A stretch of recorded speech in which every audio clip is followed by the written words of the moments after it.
எல்லாருக்கும் வணக்கம். உங்களுக்காக சொல்லிட்டு இருக்க என்னுடைய பெயர் இந்து. எல்லாரும் நல்ல உடல் நலத்துடனும் மனமகிழ்ச்சியுடனும் இருக்கணும். வாங்க நாம இந்த சிந்தனை பெட்டகத்துல புதுசா ஒரு கதை பார்க்கலாம். நாம இன்னிலிருந்து பார்க்க போற கதையினுடைய பெயர் கரைபடிந்த வெள்ளை. இந்த கதையில வரக்கூடிய பெயர், கதாபாத்திரம், நிகழ்வு, ஊரு எல்லாமே முழுக்க முழுக்க கற்பனையானது. யாரையும் எதுக்காகவும் குறிப்பிட்டு சொல்லப்படல. கரைபடிந்த வெள்ளை கதை முழுக்க முழுக்க பொழுதுபோக்குக்காக எழுதப்பட்ட கற்பனையான கதையே. ஆட்டோல இருந்து இறங்கி அந்த ரொம்ப குறுகலான சாலைக்குள்ள நடந்து போறா வினோதினி. கை கால் எல்லாம் பயங்கரமான நடுக்கம். உடம்பெல்லாம் வேர்த்து கொட்டிட்டு இருக்குது. தன்னோட சுடிதார் துப்பட்டால மூஞ்சியெல்லாம் தொடச்சிக்கிட்டு ஹேண்ட்பேக்கை அடிக்கடி இறுக்கமா பிடிச்சுக்கிட்டு மெல்ல மெல்ல நடந்து போக ஆரம்பிக்கிறா.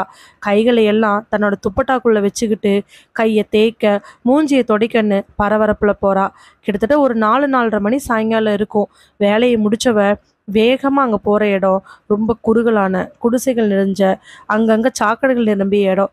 வேகமா போனவ தன்னோட போனை பேக்ல இருந்து எடுத்துக்கிட்டே நடக்கிறா. போனை எடுத்து யாருக்கோ கால் பண்றா. ஆனா அவங்க பிக்கப் பண்ணவே இல்லை. மறுபடியும் கால் பண்றா. பிக்கப் பண்ணவே இல்லை. அவங்க சொன்ன இடத்துல வந்து நின்றுட்டு இதுக்கப்புறம் எந்த வழியில போறதுன்னு அவருக்கு தெரியல. ஏன்னா அவன் நின்ன இடத்துல இருந்து மொத்தமா 3 ரோடு பிரியுது.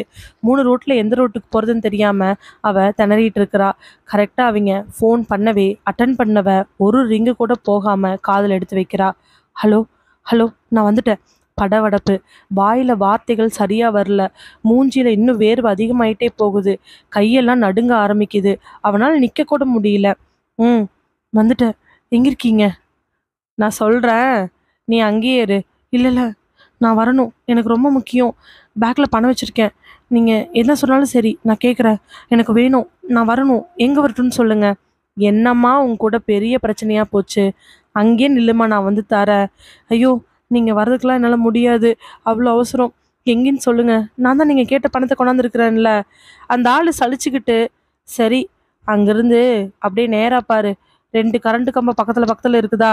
அவ 3 சாலைகளை திரும்பி திரும்பி பார்க்க, அவளுக்கு பின்னாடி இருக்கக்கூடிய சாலையில 2 கரண்ட் கம்பம் பக்கத்துல பக்கத்துல இருக்கு. ஆமா இருக்கு. பக்கத்துல ஒரு பெரிய குப்பை தொட்டி இருக்கா? ஆமா இருக்கு. ஆ அங்க வந்து ரைட் சைடு திரும்பு. அதுல ஒரு 7 வீடு இருக்கும். அதுல 3வது வீட்டுக்கு வந்து கதவை தட்டு. நான் வரேன். ஆ சரி. போனை கட் பண்ணிட்டு வேக வேகமா அந்த ரோட்ல நடக்க ஆரம்பிக்கிறா. 2 கரண்ட் கம்பம், குப்பை தொட்டி எல்லாத்தையும் தாண்டி வலது பக்கமா திரும்பி நடந்தவளுக்கு கண்ணுல கரெக்டா 7 வீடு தெரியுது. 3வது வீடு. அங்கிருந்து 3வது வீடா, இங்கிருந்து 3வது வீடா, எதுவுமே தெரியலையே. அவ நல்லா அங்கிருந்து உத்து பார்த்துட்டு, சரி, முதல்ல ஃபர்ஸ்ட் 3வது வீட்டுக்கு போவோம், இல்லைன்னா அடுத்த 3வது வீட்டுக்கு போலான்னு சொல்லி காலை எடுத்து வைக்கும் பொழுதே திடீர்னு பின்னாடி இருந்து ஒரு சத்தம் கேக்குது. ஏமா, திரும்பி பார்க்க அவ யாரை பார்க்க வந்தாலும் அந்த ஆள் நின்றுட்டு இருக்கிறான். ஆ அண்ணா, நீங்க சொன்ன மாதிரி நான் வந்துட்டேன். எங்க வந்து பணம் கொடுக்கணும்? இங்கே கொடு. இல்லைண்ணா, வெளியில வச்சு எப்படி கொடுக்கறது? நான் நான் வேணா எந்த வீடுன்னு சொன்னீங்களோ அந்த வீட்டில் வேணா வச்சு பணம் கொடுக்கட்டுமாண்ணா? அந்த வீட்லலாம் இப்போ யாருமே இல்லை. அது என் ஃப்ரெண்டோட வீடு தான். நீ முதல்ல பணத்தை கொடு. அண்ணா, எனக்கு நான் எல்லா சரக்கையும் வச்சிருக்கேன், குடு. சொல்லிட்டு அவ உள்ள இருந்து கவர் எடுத்து தயங்கி தயங்கி அவன்கிட்ட கொடுக்க, வாங்கினவன் கவருக்குள்ள வச்சே பணத்தை எண்ணி பார்க்கறான். ரோடு தான், ஆனா ஆட்கள் நடமாட்டம் இல்லாதனால தைரியமா எண்ணி பார்த்துட்டு, ம் அப்புறம், அண்ணா, அவ்வளோதாண்ணா. என்னம்மா, நான் கேட்டதை விட 20,000 கம்மியா இருக்குது. அண்ணா, என்ன பண்றதுன்னு எனக்கு தெரிலண்ணா. எனக்கு கண்டிப்பா வேணும்ண்ணா. அப்படின்னா சரக்குல கம்மியா கொடுத்துட்டுமா? இல்லைண்ணா, இல்லை, எனக்கு 1 வாரத்துக்கு வேணும். நான் 1 வாரத்துக்கு வேணுங்கிறது வாங்கறதுக்காக தான் இவ்வளோ பணத்தை ரெடி பண்ணேன். நான் சாதாரண ஆஃபீஸில் வேலை செய்கிறேன். எனக்கு மாச சம்பளமே இதில் ரொம்ப கம்மியாக தான் வருது. நீங்கள் இப்போ எல்லாத்தையுமே கேட்டிங்கன்னா நான் என்னென்ன பண்ண முடியும்?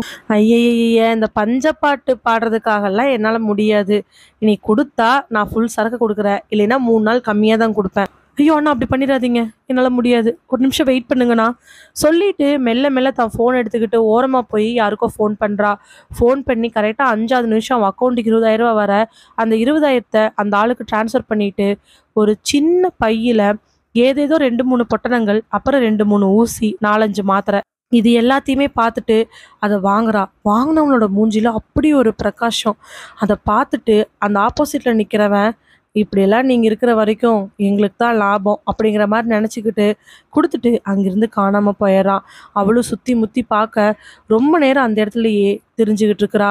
ஆனால் எப்படி போகிறது, எப்படி வெளியேறதுன்னு தெரியல.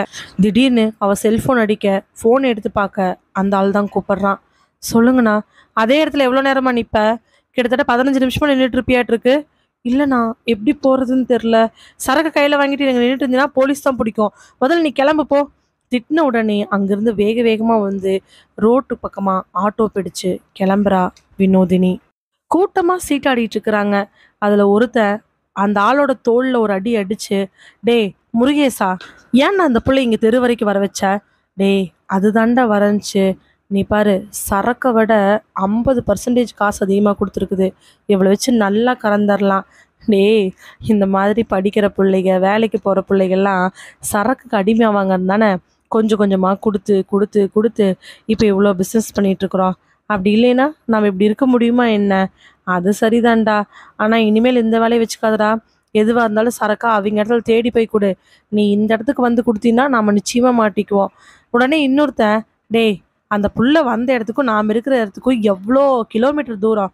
யாருனாலும் கண்டுபிடிக்க முடியாத ஒரு இடத்துல இருக்கிறோம். அப்புறம் ஏன் பயப்படுறீங்க?" அதுக்கு அந்த ஆளு, "பாருடா முருகேசா, அனுபவசாலி. டேய் இந்த தொழில்ல உன்னை விட நான் அதிகமா தெரிஞ்சவன், அதிகமா இருக்கிறவன். நீ அப்படி மட்டும் நினைச்சிடாத. இந்த மாதிரி முட்டாள்கள் சரக்குக்கு ஆசைப்பட்டு, போதைப் பொருளுக்கு ஆசைப்பட்டு, தப்பு தப்பா சில விஷயங்கள் பண்ணி, நடுங்கி, பயந்து, ரொம்ப ஆவேசப்பட்டு நம்மள மாதிரி நிறைய பேத்த காட்டி கொடுத்துருக்குறாங்க. தோ அங்க உட்காந்துருக்குறானே." சொல்லிட்டு இருக்கும் பொழுதே சீட்டு கட்ட அடிக்கிட்டு இருக்கக்கூடிய இன்னொரு ஆளு, "என்ன என்ன பார்த்து பேசிட்டு இருக்கிற? ஆமா, நான் இதே மாதிரி ஒரு நாள் போலீஸ் அடி வாங்கியிருக்கேன். இப்ப என்ன பாத்தியா? ஒத்துக்கிட்டான்ல. அவன் ஒரு கஸ்டமரை பிடிச்சான். அந்த ஆளோட பதட்டத்தினாலேயே அவன் போலீஸ்ல மாட்டிக்கிட்டான் தெரியுமா?" சொல்லிட்டு அங்க சிரிப்பு சத்தம் கேக்குது. அவங்க எல்லாருமே சத்தமா சிரிக்க ஆரம்பிக்கிறாங்க. "சரிடா முருகேசா, எக்காரணத்தை கொண்டு அந்த புள்ளைய மட்டும் விட்டுறாத. சாதாரணமா கிடைக்க வேண்டிய சரக்குக்கு 2 மடங்கு காசு கொடுத்துட்டு போயிருக்குன்னா அந்த பிள்ளைக்கு அந்த சரக்கு எவ்வளவு முக்கியம் நல்லாவே தெரியுது." இப்படி சில பல கேலி கிண்டல்களோட அந்த சீட்டாட்டம் இன்னும் தொடர்ந்துகிட்டே இருக்குது. புதன்கிழமை சந்தை. சந்தையில எல்லா பக்கத்துலயும் காய்கறி கடை. அங்க இருக்கிற 4, 5 ஊருக்கு சேர்ந்து புதன்கிழமை தான் சந்தை வைப்பாங்க. அப்போ எக்கச்சக்கமான கடைக்காரங்க கடை போட்டிருக்கிறாங்க. குழந்தைங்க, பெரியவங்க, சின்னவங்கன்னு எல்லாரும் அங்கங்க வந்து காய்கறிகள், பழங்கள் எல்லாத்தையும் வாங்கிட்டு இருக்கிறாங்க. அப்போ அந்த சந்தைக்குள்ள மெல்ல மெல்ல ஒரு பர்ஸை வச்சுக்கிட்டு நடந்து வரா ஹேமா. நார்மலா கட்டின சேலை, இடது கையில ஒரு பர்ஸு, வலது கையில ஒரு கட்டைப்பை. பார்க்கறக்கு ரொம்பவே லோயர் மிடில் மாதிரி இருக்கிறவ காதுல ப்ளூடூத் ஹெட்செட்டு. ப்ளூடூத் ஹெட்செட்ல யாரோ ஒருத்திங்க இன்ஸ்ட்ரக்ஷன் சொல்லிக்கிட்டே இருக்கிறாங்க. இவ தன்னோட மெல்லிய குரல்ல முடிஞ்ச அளவுக்கு ரொம்ப சுருக்கமா பதில் சொல்லிக்கிட்டு இருக்கிறா. "ஹலோ ஹேமா, காதுல கேக்குதா? ஹலோ. ம், கேக்குது. எங்க இருக்க?" "சந்தையில் தான் இருக்கேன்." "சரி சரி, கரெக்டா மெயினான இடத்துக்கு போய் நில்லு." "ம், நிக்கிறேன்." "எதை பத்தியும் நீ யோசிக்க கூடாது. நீ யோசிக்கிறது எல்லாமே, நீ எங்ககிட்ட எதுக்காக வந்த, என்ன காரணத்துக்காக வந்த, எங்களால் நீ என்னென்ன அனுபவிச்சங்கிறத மட்டும்தான் நீ யோசிக்கணும். அதை தவிர்த்து வேற எதையுமே நீ யோசிக்க கூடாது." "இல்லை, யோசிக்க மாட்டேன். நீ இப்ப இந்த செயலை செஞ்சினா மட்டும்தான் உன்னோட வீட்டுக்கு, உன்னை சார்ந்தவங்களுக்கு 50 லட்ச ரூபா பணம் போகும். இல்லைன்னா கண்டிப்பா உன்னை போலீஸ்ல பிடிச்சி கொடுத்துட்டு நாங்கள் எஸ்கேப் ஆயிடுவோம். உன் குடும்பத்தை நீ வெளியில் வரதுக்குள்ளே உண்டுலேன்னு பண்ணிடுவோம். நல்லா ஞாபகம் வச்சுக்கோ." "இல்லை இல்லை, நான் செய்வேன். நான் தைரியமாக தானே வந்தேன். நான் இதில் இறங்கி ரொம்ப வருஷம் ஆச்சு. நீங்கள் என்னை தயார்படுத்துறதுக்கு தான் இவ்வளோ லேட் ஆயிடுச்சு. நான் முடிஞ்ச அளவுக்கு என்னோட தைரியத்தை எல்லாத்தையும் ஒன்று சேர்த்து தான் கொண்டாந்துருக்கேன். என்னால் பண்ண முடியும். நான் ஒன்றும் உங்களுக்கு பயந்துக்கிட்டோ இல்லை வீட்டுக்கு பணம் கொடுக்கணுன்னோ இங்கே வர கிடையாது. நான் இதை செய்யணும். அதனால நான் இங்கே வந்திருக்கேன்." "சரி ஹேமா, அப்படியே மெல்ல மெல்ல நடந்து போ. எந்த இடத்துல ஆட்கள் அதிகமாக இருக்காங்களோ அங்கே போய் நில்லு.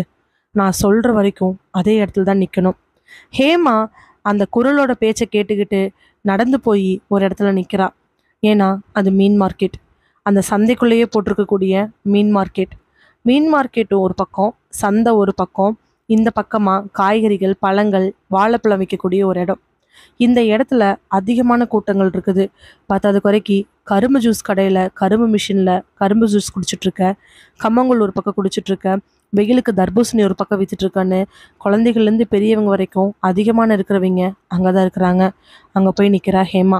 மறுபடியும் அந்த குரல் அழைக்க ஹேமா பேச ஆரம்பிக்கிறா. "ஹேமா, கேக்குதா?" "ம், கேட்குது." "இன்னும் கரெக்டாக 2 நிமிஷம்தான். அப்படின்னு பேசும் பொழுதே டக்குன்னு பின்னாடி இருந்து யாரோ தள்ளிவிட அவ காதில் இருக்கக்கூடிய ப்ளூடூத் ஹெட்செட் கீழே விழுந்துருது.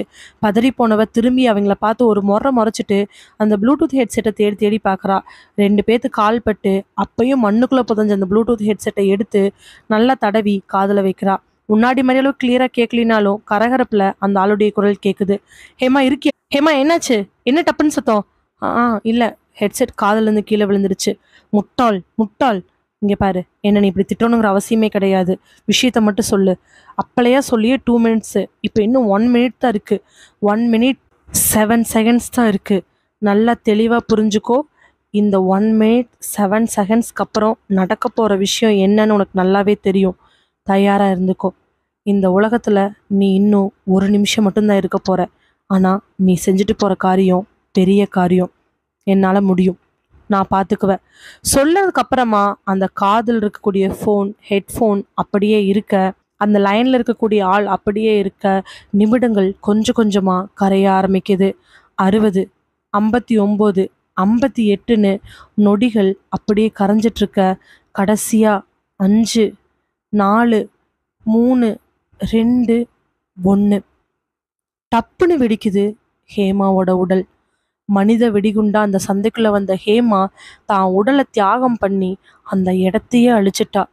அவ அங்க நின்ன இடத்துல இருந்து கிட்டத்தட்ட 500 மீட்டர் இடைவெளியில எல்லாமே வெடிச்சு சிதறிடுச்சு. மனித வெடிகுண்டா வந்தவ கிட்டத்தட்ட 500க்கு பக்கமா இருக்கக்கூடிய தூரத்தில் இருக்கிற எல்லாரையுமே அழிச்சிட்டா. சின்ன குழந்தையிலேருந்து பெரியவங்கள்லேருந்து எல்லாரும் ரத்த வெள்ளத்துல பாதி உசுராவும் முழு உசுராவும் அப்படியே கிடக்குறாங்க. இறந்து போன உடல்கள் ஒன்று மேலே ஒன்று கிடக்குது. சந்தையில் இருக்கக்கூடியவங்களை கொல்றதுக்காக ஹேமா மனித வெடிகுண்டா வந்து அந்த 2 நிமிடத்துக்குள்ள தன்னை தயார்படுத்திக்கிட்டு மனித வெடிகுண்டு வெடிக்க அங்கே இருக்கக்கூடிய மக்கள் வெள்ளம் அந்த வெடிகுண்டு அந்த பாம்புக்கு இரையாயிடுறாங்க. கொஞ்ச நேரத்துல அந்த இடமே கருப்பு புகையை வீசிக்கிட்டு கிட்டத்தட்ட ஒரு சுடுகாடு லெவல்ல இருந்துச்சு. கார் ஒன்று பைபாஸ் ஏற இடத்துல வந்து நிற்கிது. அந்த பைபாஸ்க்கு கீழே போகக்கூடிய சப்ரோட்டில் ஒரு முள் வெளியாறு இடத்துல இருந்து வேக வேகமாக ஒரு பெட்டியோட ஒடியாடுறான் சுந்தர் வேகமாக வந்து அந்த காருக்குள்ளே ஏற, உள்ள டிரைவர் வண்டி ஓட்ட, டிரைவருக்கு பக்கத்தில் இருக்கக்கூடிய சீட்டில் உட்காந்துருக்கிறான் வேலன். எடு வேலன் போகலாம் சொன்ன அடுத்த நிமிஷம் வண்டி கிளம்ப ஆரம்பிக்குது. ஏன் சுந்தர், இத்தனை வருஷமா இந்த தொழிலில் இருக்கிற, இவ்வளோ வேகமாக வந்து ஏறுவ? யோ, நான் பைபாஸில் இந்த ஓரமாக தான் நின்றுட்டு இருந்தேன். 2-3 போலீஸ் ஜீப்பு சர்ருன்னு போச்சு. அப்போ தான் அப்படியே ரெஸ்ட் ரூம் போகிற மாதிரி அந்த இடத்துல போய் உட்காந்துக்கிட்டேன். இல்லை, அவ்வளோதான். சரி சரி, சரக்கு பத்திரமா இருக்கா? எதுவுமே பேசாமல் சுந்தர் அமைதியாக இருக்கிறான். என்ன, நான் கேட்குற பதில் சொல்ல மாட்டேங்கிற? நீ வண்டியை மட்டும் ஓட்ட சொல்லுப்பா, தேவையில்லாமல் எதுக்கு பேசிக்கிட்டு இருக்கிற? என்ன சுந்தரு, இத்தனை வருஷமா நீங்கள் கடத்துகிற எல்லாத்துக்கும் நான் தான் வண்டிக்கு ஹெல்ப் பண்ணிட்டு இருக்கிறேன். அது என்ன, டிரைவர் போட்டால் மட்டும் போதும், இருந்தாலும் சரக்கெல்லாம் பத்திரமா கொண்டு போய் அந்தந்த இடத்துக்கு ஏற்றி விடுற வரைக்கும் நான் வேணும். அதுக்கப்புறம் என்னை கண்டுக்க மாட்டேங்கிறீங்க, அதுக்கு முன்னாடி என்ன விஷயம்னு சொல்லவும் மாட்டேங்கிறீங்க. சரி, நானும் எத்தனையோ வாட்டி கேட்டிருக்கிறேன், சொன்னது கிடையாது. இப்போ நான் கேட்குறேன், சொல்லு. சரக்கு இப்போ எங்கே போகுது? எது வழியாக போகுது? ஏன்னா ஏர்போர்ட்டில் கெடுபடின்னு சொல்லிட்டு கேள்விப்பட்டேன். அதனால தான். வேளா, டிரைவர்கிட்ட மட்டும் இன்சார்ஜ் கொடுக்கக்கூடாதுங்கிறக்காக தான் உன்னை போடுறாங்க. நீ பத்திரமா அந்த இடத்துல கொண்டு விட்டுருவேன்.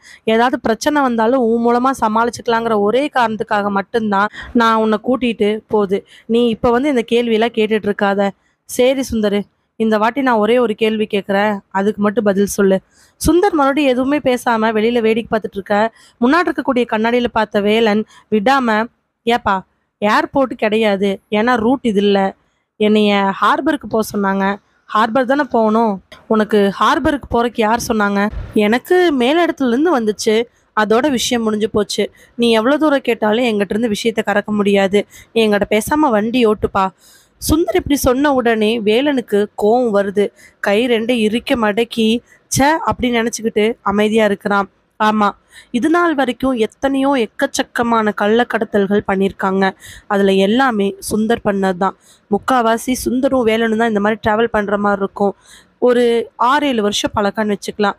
இந்த 6-7 வருஷ பழக்கத்தில் வருஷத்துக்கு ஒரு 4 வாட்டி 5 வாட்டின்னு போட்டா கூட இந்நேரம் 2 பேரும் நல்லா க்ளோஸ் ஆயிருக்க வேண்டியது. நல்லா பேசுவாங்க, போவாங்க, ஷேர் பண்ணிக்குவாங்க. இருந்தாலும் இப்ப வரைக்கும் சுந்தர் கள்ளக்கடத்தல் என்ன, எங்க, எப்படிங்கிறத வேலன் கிட்ட சொன்னது கிடையாது. வேலனுக்கும் தெரியாது. ரொம்ப நாளா பொறுத்து பொறுத்து பார்த்தவன் தான் இந்த வாட்டி சுந்தர் கிட்ட இருந்து கலந்தரலாம் நினைச்சான். ஏன்னா இந்த விஷயத்துல வேலனுக்கு தெரிஞ்ச ஒரே ஆள் சுந்தர் மட்டும்தான். சுந்தர் கிட்டையும் எதுவும் பலிக்கல. ஹார்பருக்கு பக்கமா போய் நின்ன காரு, என்ன பண்ற சுந்தர், போதுண்ணே இங்கே இறக்கி விட்டு நான் பாத்துக்கிறேன். எப்பா, ஹார்பருக்குள்ள போக போறப்பா, என்னப்பா பண்ணுவ, அதெல்லாம் நான் பாத்துக்கிறேன், எல்லாமே செட்டப் இருக்கு, நான் எல்லாமே செஞ்சுக்குவேன், நீங்க கம்முன்னு கிளம்புனா போதும். சொன்ன வார்த்தை சுள்ளுன்னு இருந்தாலும் வேற வழி இல்லாம வேலன் கிளம்பிடுறான். கார் அவங்க திருப்பிட்டு வர சுந்தர் இறங்கி வேக வேகமா உள்ள போக, கார் கொஞ்சம் முன்னாடி போனதுக்கு அப்புறமா டிரைவரை பார்த்து வேலன், ஒரு நிமிஷம் நில்லு. வண்டி நிற்கவே வண்டியிலேருந்து எட்டி பார்க்க அங்கிருந்து சுந்தர் போகும் பொழுது யாரோ ஒருத்தர் கூட வந்து சுந்தருக்கு கையை கொடுத்து பேசிட்டு இருக்கிறாரு. ஓஹோ, உள்ளுக்குள்ளேயே ஆள் இருப்பாங்க போல. உள்ள இருக்கக்கூடிய ஆள்கிட்ட பேசிட்டு தான் இந்த வேலையெல்லாம் நடக்குது. எந்த புத்துல எந்த பாம்பு இருக்குன்னு தெரில. நமக்கு எதுக்கு வம்பு, நம்ம வேலை முடிச்சாச்சு, பல்கா அமௌண்ட் அக்கௌண்ட்டுக்கு செட்டில் ஆயிரும், நாம போக வேண்டியதுதான் சொல்லிட்டு டிரைவரை பார்க்க டிரைவர் வண்டி எடுக்க அங்கிருந்து கிளம்புறாங்க. ஹார்பருக்குள்ள போனதுக்கு அப்புறம் ரொம்ப தூரம் நடந்து போய் அங்க இருக்கக்கூடிய ஒரு இடத்துல நிக்கிறாங்க. நின்ன உடனே அவருக்கு இன்னொரு ஆஃபீஸர் வந்து நிக்கிறாரு. பக்கத்துல வந்து சுந்தர் கிட்ட இங்கிலீஷ்ல பேச ஆரம்பிக்கிறாரு. உள்ள எல்லாம் கரெக்டா இருக்குதா? இருக்கு சார், எல்லாமே இருக்கு. நாங்க ரொம்ப ரிஸ்க் எடுக்கிறோம், நீங்க பார்த்து பண்ணணும். சரி சார். அவர் சொல்லிட்டு அந்த பக்கம் போனதுக்கு அப்புறமா முதல்ல சுந்தர் கிட்ட வந்து பேசினவரு, சரி சார், இப்போ ஒரு பொண்ணு வருவாங்க, அவங்க கிட்ட கொடுத்துருங்க.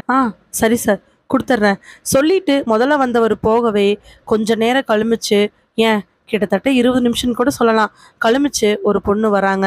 பக்கத்துல வர பேண்ட் சட்டை போட்டுக்கிட்டு குதிரவால் போட்டுக்கிட்டு கையில வலது பக்கமா வாட்ச் கட்டிக்கிட்டு அந்த பொண்ணு வந்து நிக்கிறாங்க. Hello, I am Suja. கையை நீட்டவே கை கொடுக்குறாரு சுந்தர். என்னோட பேரு சுந்தர், நான் வந்து அதெல்லாம் எனக்கு தேவையில்லை. என்ன பண்ணணும், இந்த பெட்டியை நாங்கள் சேர்க்கணும். எங்கே சேர்க்கணும், என்ன சேர்க்கணுங்கிற டீட்டெயில் அது முதல்ல வந்தார் இல்லையா, அவர்கிட்ட டீட்டெயிலாக சொல்லியாச்சு. சரி, அந்த இடத்துல சேர்ந்துரும். பேசின மாதிரி கமிஷன் எல்லாமே பக்காவாக கொடுத்துட்றோம் மேடம். நீங்கள் இந்த பெட்டியை சேர்த்திட்டு ஒரு ஃபோட்டோ மட்டும் எடுத்து எங்களுக்கு அனுப்புனீங்கன்னா நாங்கள் பேசிகிட்டு இருக்கவே கையை நீட்டி நிறுத்துங்கன்னு சொன்னவ, இந்த டீட்டெயில் எல்லாமே எனக்கு முன்னாடி வந்து ஆஃபீஸர்கிட்ட சொல்லிட்டீங்கல்ல? சொல்லிட்டேன் மேடம். அப்போது அவர் ப்ராப்பராக பண்ணிக்குவார். நான் இதில் ஜஸ்ட் இன்டர்மீடியேட் மட்டும்தான். ஜென்ரலாக மாட்டிக்கக்கூடாது அப்படிங்கிற ஒரு காரணத்துக்காக தான் நான் உங்களுக்கு ஹெல்ப் பண்ணுறேன். இல்லைன்னா சொல்லிவிட்டு அடுத்து எதுவுமே பேசாமல் அவள் பாட்டுக்கு அந்த பெட்டியை வாங்கிட்டு போகிறான். டக்குன்னு திரும்பி பார்த்தவ, கொஞ்ச நேரம் வெயிட் பண்ணுங்க, கடைசியாக நாங்கள் கிளம்பும் பொழுது பெட்டியை செக் பண்ணிவிட்டு கன்ஃபார்ம் பண்ணிக்கலாம். ஏன்னா கிளம்பும்போது உங்களுக்கு சந்தேகம் வரக்கூடாதுல்ல, அதனால தான். சரி மேடம், வெயிட் பண்ணுறேன். நீங்கள் கிளம்புற வரைக்கும் நான் இங்கே இருக்கேன். அதுவும் சரிதான் மேடம். கிளம்பும் பொழுது பெட்டிக்குள்ளே என்ன இருக்குன்னு நீங்களும் பார்த்துக்கிறது கரெக்டு, நானும் பார்த்துக்கிறது கரெக்டு தான் சொல்லிட்டு அவள் பாட்டுக்கு பெட்டி தூக்கிட்டு அங்கே போயிடுறா. கலெக்டர் அந்த மைக்குக்கு முன்னாடி உட்காந்துருக்க ஆப்போசிட்டில் அந்த டிஸ்ட்ரிக்டில் இருக்கக்கூடிய முக்கியமான ஐபிஎஸ் ஆஃபீஸர்ஸ் எல்லாரும் உட்காந்துருக்காங்க. கலெக்டர் பேச ஆரம்பிக்கிறாங்க. Good afternoon to all. அவங்களுடைய வார்த்தைகளில் கோபம் இருக்குது. Good afternoon sir. நான் எதுக்காக உங்களெல்லாம் இங்கே கூப்பிட்ருக்கேன்னு தெரியுமா? கலெக்டர் ரவீந்தர் இந்த வார்த்தையை கேட்ட உடனே அந்த ஹையர் அஃபிஷியல்ஸ் எல்லாரும் தலையை ஆமா நாட்டுறாங்க. எஸ், அப்போ எல்லாருமே தெரிஞ்சா வந்திருக்கீங்க.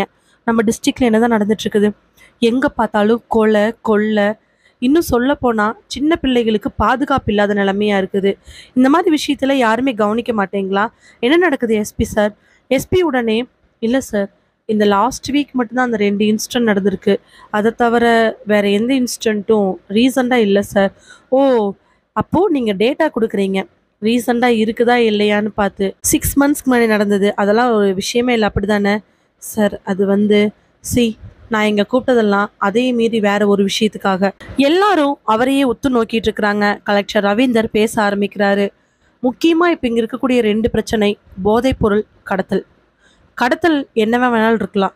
போதைப் பொருளாகவும் இருக்கலாம், நகையாகவும் இருக்கலாம், சிலையாகவும் இருக்கலாம், இல்லை தந்தம், மரம், இந்த மாதிரி என்ன வேணாலும் இருக்கலாம். ஆனால் அது அதிகரிச்சுக்கிட்டே போகுது. இதுக்கெல்லாம் காரணம் என்ன? நீங்களாம் சரியாக வாட்ச் பண்ணாம விட்டதா? எல்லா இடத்துலையும் நானே போய் பார்த்துட்டு இருக்க முடியாது, அது உங்களுக்கு நல்லா தெரியும் தானே சார்? இல்லை சார், ரீசெண்ட் டைம்ஸில் சார், திரும்ப ரீசெண்ட் டைம்ஸ்ன்னு சொல்லாதீங்க சார். நான் சொல்ல வேண்டிய பாயிண்ட்டை சொல்லிடுறேன். இங்கே குறிப்பிட்ட நாட்களில் கடத்தல், அதே மாதிரி போதைப்பொருள் இதெல்லாம் நடந்துகிட்டு இருக்குது. இதெல்லாம் நம்ம பார்க்கணும். எல்லா இடத்துலையும் ஸ்ட்ரிக்டாக பிடிங்க. யாரும் எக்காரணத்தை கொண்டு தேவையில்லாமல் நம்ம டிஸ்ட்ரிக்டில் வரவும் கூடாது, இங்கேருந்து போகவும் கூடாது. ஸ்கூல் ஸ்டூடெண்ட்ஸ், காலேஜ் ஸ்டூடெண்ட்ஸு, ஒர்க்குக்கு போகிறவங்க, ஐடி டிபார்ட்மெண்ட்டு, கவர்மெண்ட் ஜாப்பு, பேங்க்குன்னு யாரையும் விடாமல் கம்ப்ளீட்டாக செக் பண்ணுங்கள். அவங்ககிட்ட ஏதாவது சின்னதாக பொட்டணும் இல்லை போதைப் பொருளுக்கு தேவையான மாத்திரை இருந்துச்சுன்னா இமிடியேட்டாக பிடிங்க. அந்த செயின் எங்கே போகுதுன்னு பாருங்கள். நம்மளுக்கு இருக்கக்கூடிய பெரிய டாஸ்க்கு ரொம்ப ரொம்ப ரிஸ்க்காக போயிட்டு இருக்கக்கூடிய இந்த போதைப் பொருள் பழக்கத்தை நம்ம தடுத்து நிறுத்துறது தான். இப்போ கூட ரீசெண்டாக காலேஜில் பிள்ளைங்க 3 பேர் ஜூஸ் வாங்கி குடிக்கிறங்கிற பேரில் உள்ள போதைப் பொருளை கலந்து குடித்து மயக்க போட்டு விழுந்து இறந்துருக்குறாங்க. அப்பதான் ஃபர்ஸ்ட் இயர் சேர்ந்த பிள்ளைகளுக்கு போதைப்பொருள் எப்படிதான் கிடைச்சிச்சு? அது மட்டுமா, அங்கங்க பானிபூரி கடை, ஐஸ்கிரீம் கடை, நொங்கு கடைன்னு வச்சுட்டு இருக்கிறவங்க எல்லாருமே ஹெல்த்தியான இளநீர் கடை வச்சிருக்கவங்க கூட அதுல எல்லாம் போதைப் பொருளை கடந்து இப்போ ஸ்டூடெண்ட்ஸ் எல்லாம் இழுத்துக்கிட்டு இருக்கிறாங்க. பசங்க அதுக்கு அடிமையாயிட்டு இருக்கிறாங்க. இதெல்லாம் நம்ம டிஸ்ட்ரிக்ட்ல நடந்துட்டு இருக்குது. உங்களுக்குலாம் தெரியும் தானே? எல்லாரும் ஆமாங்கிற மாதிரி தலையாட்ட இன்னும் சாதாரணமா ஆமான்னு தலையாட்டுறீங்க. நல்லா கேட்டுக்குங்க. இப்போ நம்ம ஃபோக்கஸ் பண்ண போறது எல்லா பக்கத்துலையும் மூல முடுக்கில் இருக்கக்கூடிய போதைப்பொருள் எல்லாத்தையும் நம்ம அழிக்கணும். அதுதான் நம்மளுடைய முக்கியமான பாயிண்ட்டு. புரியுதா உங்களுக்குலாம்? அவர் கேள்வி கேட்கவே எல்லாரும் ஆமான் தலையாட்ட வேற ஏதாவது பாயிண்ட் டிஸ்கஸ் பண்ணணுமா? இதை பற்றி தடுக்கிறதுக்கு நீங்கள் ஏதாவது ஸ்டெப் எடுக்க போகிறீங்களா? என்ன மாதிரி மூவ் பண்ணலாங்கிற ஐடியாஸ் எல்லாமே இங்கேயே கொடுங்க. நம்ம இப்போவே ஆக்ஷன் எடுத்து ஆகணும். சொல்லிட்டு அடுத்தவங்களோட பதிலுக்காக காத்துட்டு இருக்கிற அதே நேரத்தில் அவர் பக்கத்தில் இருக்கக்கூடிய லேண்ட்லைன் அடிக்கவே அதை எடுக்கிறாரு. ஹலோ, உள்ள வாங்க. எமர்ஜென்சியா வந்து அந்த லைனை கட் பண்ணிட்டு அவருடைய வாசலை பாக்குறாரு. அவர் ரூம் கதவை திறந்துக்கிட்டு உள்ள ஒரு கான்ஸ்டபிள் வேகமா வராரு. சொல்லுங்க, என்ன விஷயம்? பர்மிஷன் கேட்டது அந்த கான்ஸ்டபிள் உள்ள வர்றதுக்காக தான். அவருடைய வார்த்தைகள்ல படபடப்பு நல்லாவே தெரிஞ்சிச்சு. சார், இப்பதான் சார் நியூஸ் வந்துச்சு. இங்கிருந்து ஒரு 13 கிலோமீட்டர்ல உளுந்துப்பேட்டைன்னு ஒரு ஊர் இருக்கு சார். அங்க இருக்கக்கூடிய சந்தையில பாம்பு வெடிச்சிருச்சு சார். இருக்கிற எல்லாருமே எந்திரிச்சு நிக்க கலெக்டர் டக்குன்னு எந்திரிச்சு நிக்கிறாரு. என்ன சொல்றீங்க? ஆமாம் சார், இப்போதான் இன்ஃபர்மேஷன் வந்துச்சு சார். ஸ்பாட்டுக்கு சுற்றி இருக்கக்கூடிய ஏரியாவில் இருக்கிற போலீஸ் எல்லாருமே போயிட்டாங்க சார். உங்ககிட்ட இன்ஃபார்ம் பண்ண சொன்னாங்க சார். என்ன நடக்குது?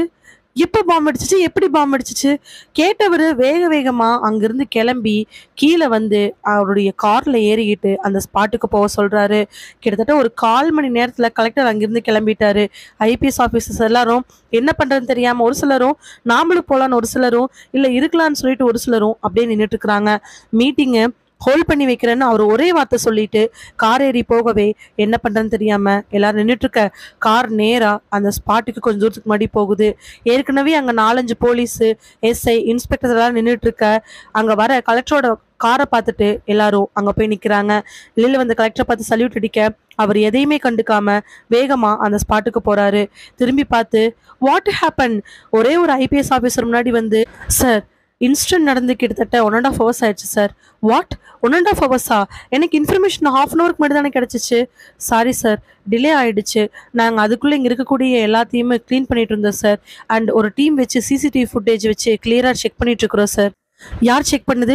யார் வந்தா? என்ன வந்தாங்க? உடனே அவருக்கு திரும்பி பார்க்க அங்கிருந்து இன்னொரு ஆஃபீஸர் வந்து சல்யூட் அடிக்க, சார், ஃபுட்டேஜ் வச்சு பார்க்கும் பொழுது பாம்பு வெடிக்கிறதுக்கு மெயினான காரணம் மனித வெடி உண்டு சார். ஒரு பொண்ணு நார்மலாக சந்தைக்கு வர மாதிரி கையில் ஒரு பர்ஸு, கட்டப்பையி, சாரி கட்டிட்டு ஒரு ஃபேமிலி உமன் மாதிரி சந்தைக்குள்ளே என்ட்ரு ஆயிருக்காங்க சார். இங்கே இருக்கக்கூடிய 3 சிசிடிவி செக் பண்ணி பார்க்கும் பொழுது அவங்க அந்த வழியாக நடந்து போய் அங்கே இருக்கக்கூடிய ஒரு மீன் மார்க்கெட்டுக்கும் நம்ம காய்கறி மார்க்கெட்டுக்கும் பழ மார்க்கெட்டுக்கு நடுவில் இருக்கக்கூடிய இடத்துல நின்றுருக்காங்க சார். திடீர்னு டக்குன்னு கீழே குமிஞ்சு என்னத்தையும் எடுத்திருக்காங்க சார். மறுபடியும் காதில் வச்சதை பார்த்தா அது ஒரு ப்ளூடூத் ஹெட்செட்டாக இருந்திருக்கு. அவங்க பேசுறதை வச்சு பார்க்கும் பொழுது யாரோ ஒருத்தர் இன்ஸ்ட்ரக்ஷன் கொடுக்க அவங்க அதை ஃபாலோ பண்ணியிருக்காங்க சார். கடைசியாக கண்ணை இரிக்க மூட அந்த இடத்துல பாம்பு பிளாஸ்ட் ஆயிருக்கு சார். ஸோ அந்த பொண்ணு ஒரு மனித வெடிகுண்டா மாறி அதுக்கப்புறமா பாம்பு வெடிச்சிருக்கு சார். ரொம்ப சர்வசாதாரணமாக நடக்குது. இப்படிலாம் நடந்தால் நம்ம என்னதான் பண்ண முடியும் சார்? இமிடியேட்டாக ஆக்ஷன் எடுங்க. கரெக்டாக சொல்ல ஆரம்பிக்கவே போலீஸ் எல்லாரும் அட்டென்ஷன் நின்று கேட்க ஆரம்பிக்கிறாங்க. எனக்கு இன்னும் 1 hourல அது யார் என்னங்கிற டீட்டெயில் வரணும். அந்த செயினில் யார் இருக்கிறாங்கிற டீட்டெயில் தெரியணும். ஏன்னா அப்போதான் நமக்கு இதுக்கு மேலே தவறுகள் நடக்காமல் இருக்க முடியும். அதே மாதிரி முக்கியமான கூட்டமான ஏரியாக்கள், கோயில், சர்ச்சு, மசூதி, அந்த மாதிரி ஒரு ஏரியா, ரயில்வே ஸ்டேஷனு, ஹார்பரு, அப்புறம் வந்து நம்மளுடைய ஏர்போர்ட்டு, ஸ்கூல்ஸு, காலேஜஸ்ன்னு எல்லா இடத்துலையுமே அலர்ட் பண்ணுங்க. எங்கேயுமே சந்தேகமான ஆட்கள் போகக்கூடாது. எங்கேயாவது இருக்கான்னு சொல்லி செக் பண்ண ஆரம்பிங்க. இனிமேல் ஒத்த உயிர் போகக்கூடாது. சரி சார். சொல்லிட்டு எல்லாரும் சல்யூட் அடிக்கவே அவர் மறுபடியும் அங்கே எல்லா இன்வெஸ்டிகேஷனும் பண்ணிட்டு கார் எடுத்துட்டு தன்னோட இடத்துக்கு போறாரு. சுஜா, அவரு கூட 2 ஆஃபீஸர்ஸ் எல்லாரும் அந்த ரூம்ல இருந்து வெளியில வர, கையை கட்டி வெயில்ல நின்றுட்டு இருக்கக்கூடிய சுந்தர் டக்குன்னு எந்திரிச்சு நிக்கிறாரு. பக்கத்துல வந்தவங்க, சாரி கொஞ்சம் டிலே ஆயிடுச்சு, நாங்க இப்ப கிளம்ப போறோம், பொருள் எல்லாமே கரெக்டா இருக்கான்னு செக் பண்ணிக்கணும் அப்படிங்கறதுக்காக தான் கடைசி வரைக்கும் உங்களை வெயிட் பண்ண சொன்னோம். ஏன்னா நாங்க கிளம்புறதுக்கும் நீங்க வந்து எங்ககிட்ட கொடுத்ததுக்கும் டைம் டிஃப்ரென்ஸ் இருக்கு. அந்த இன்பிட்வீன் கேப்ல ஏதாவது லாஸ் ஆயிடுச்சு அப்படின்னா அதுக்கு நாங்க பொறுப்புன்னு நீங்க சொல்லிடக்கூடாது. அதனால நீங்க கொடுத்த பெட்டியில எல்லாமே கரெக்டா இருக்கான்னு செக் பண்ணுங்க. அதுக்கப்புறமா நாங்க கிளம்பிக்கிறோம். சொன்னதுக்கு அப்புறமா அந்த பெட்டியை வாங்குறாரு சுந்தர். பெட்டியை வாங்கி பெட்டிக்கு பாஸ்வேர்டு போட்டு வச்சிருக்கவே அதை மறைச்சு மறைச்சு எடுக்கிறாரு. ஏன்னா இங்க கொடுக்குறவங்களுக்கு சொல்ற பாஸ்வேர்டு அங்க ஓபன் பண்றவங்களுக்கு மட்டும்தான் தெரியணும், வேற யாருக்கும் தெரியக்கூடாதுங்கிறது ஹைலி கான்ஃபிடென்ஷியல். அதனால அந்த பாஸ்வேர்டை மறைச்சு மறைச்சு போட்டதுக்கு அப்புறம் அந்த பெட்டியை திறக்கிறாரு. பெட்டியை திறந்த உடனே உள்ளுக்குள்ள பொம்மைகள், 2 பொம்மை. அதை பார்த்த உடனே சுந்தருடைய கண்கள் விரிய ஆரம்பிக்குது.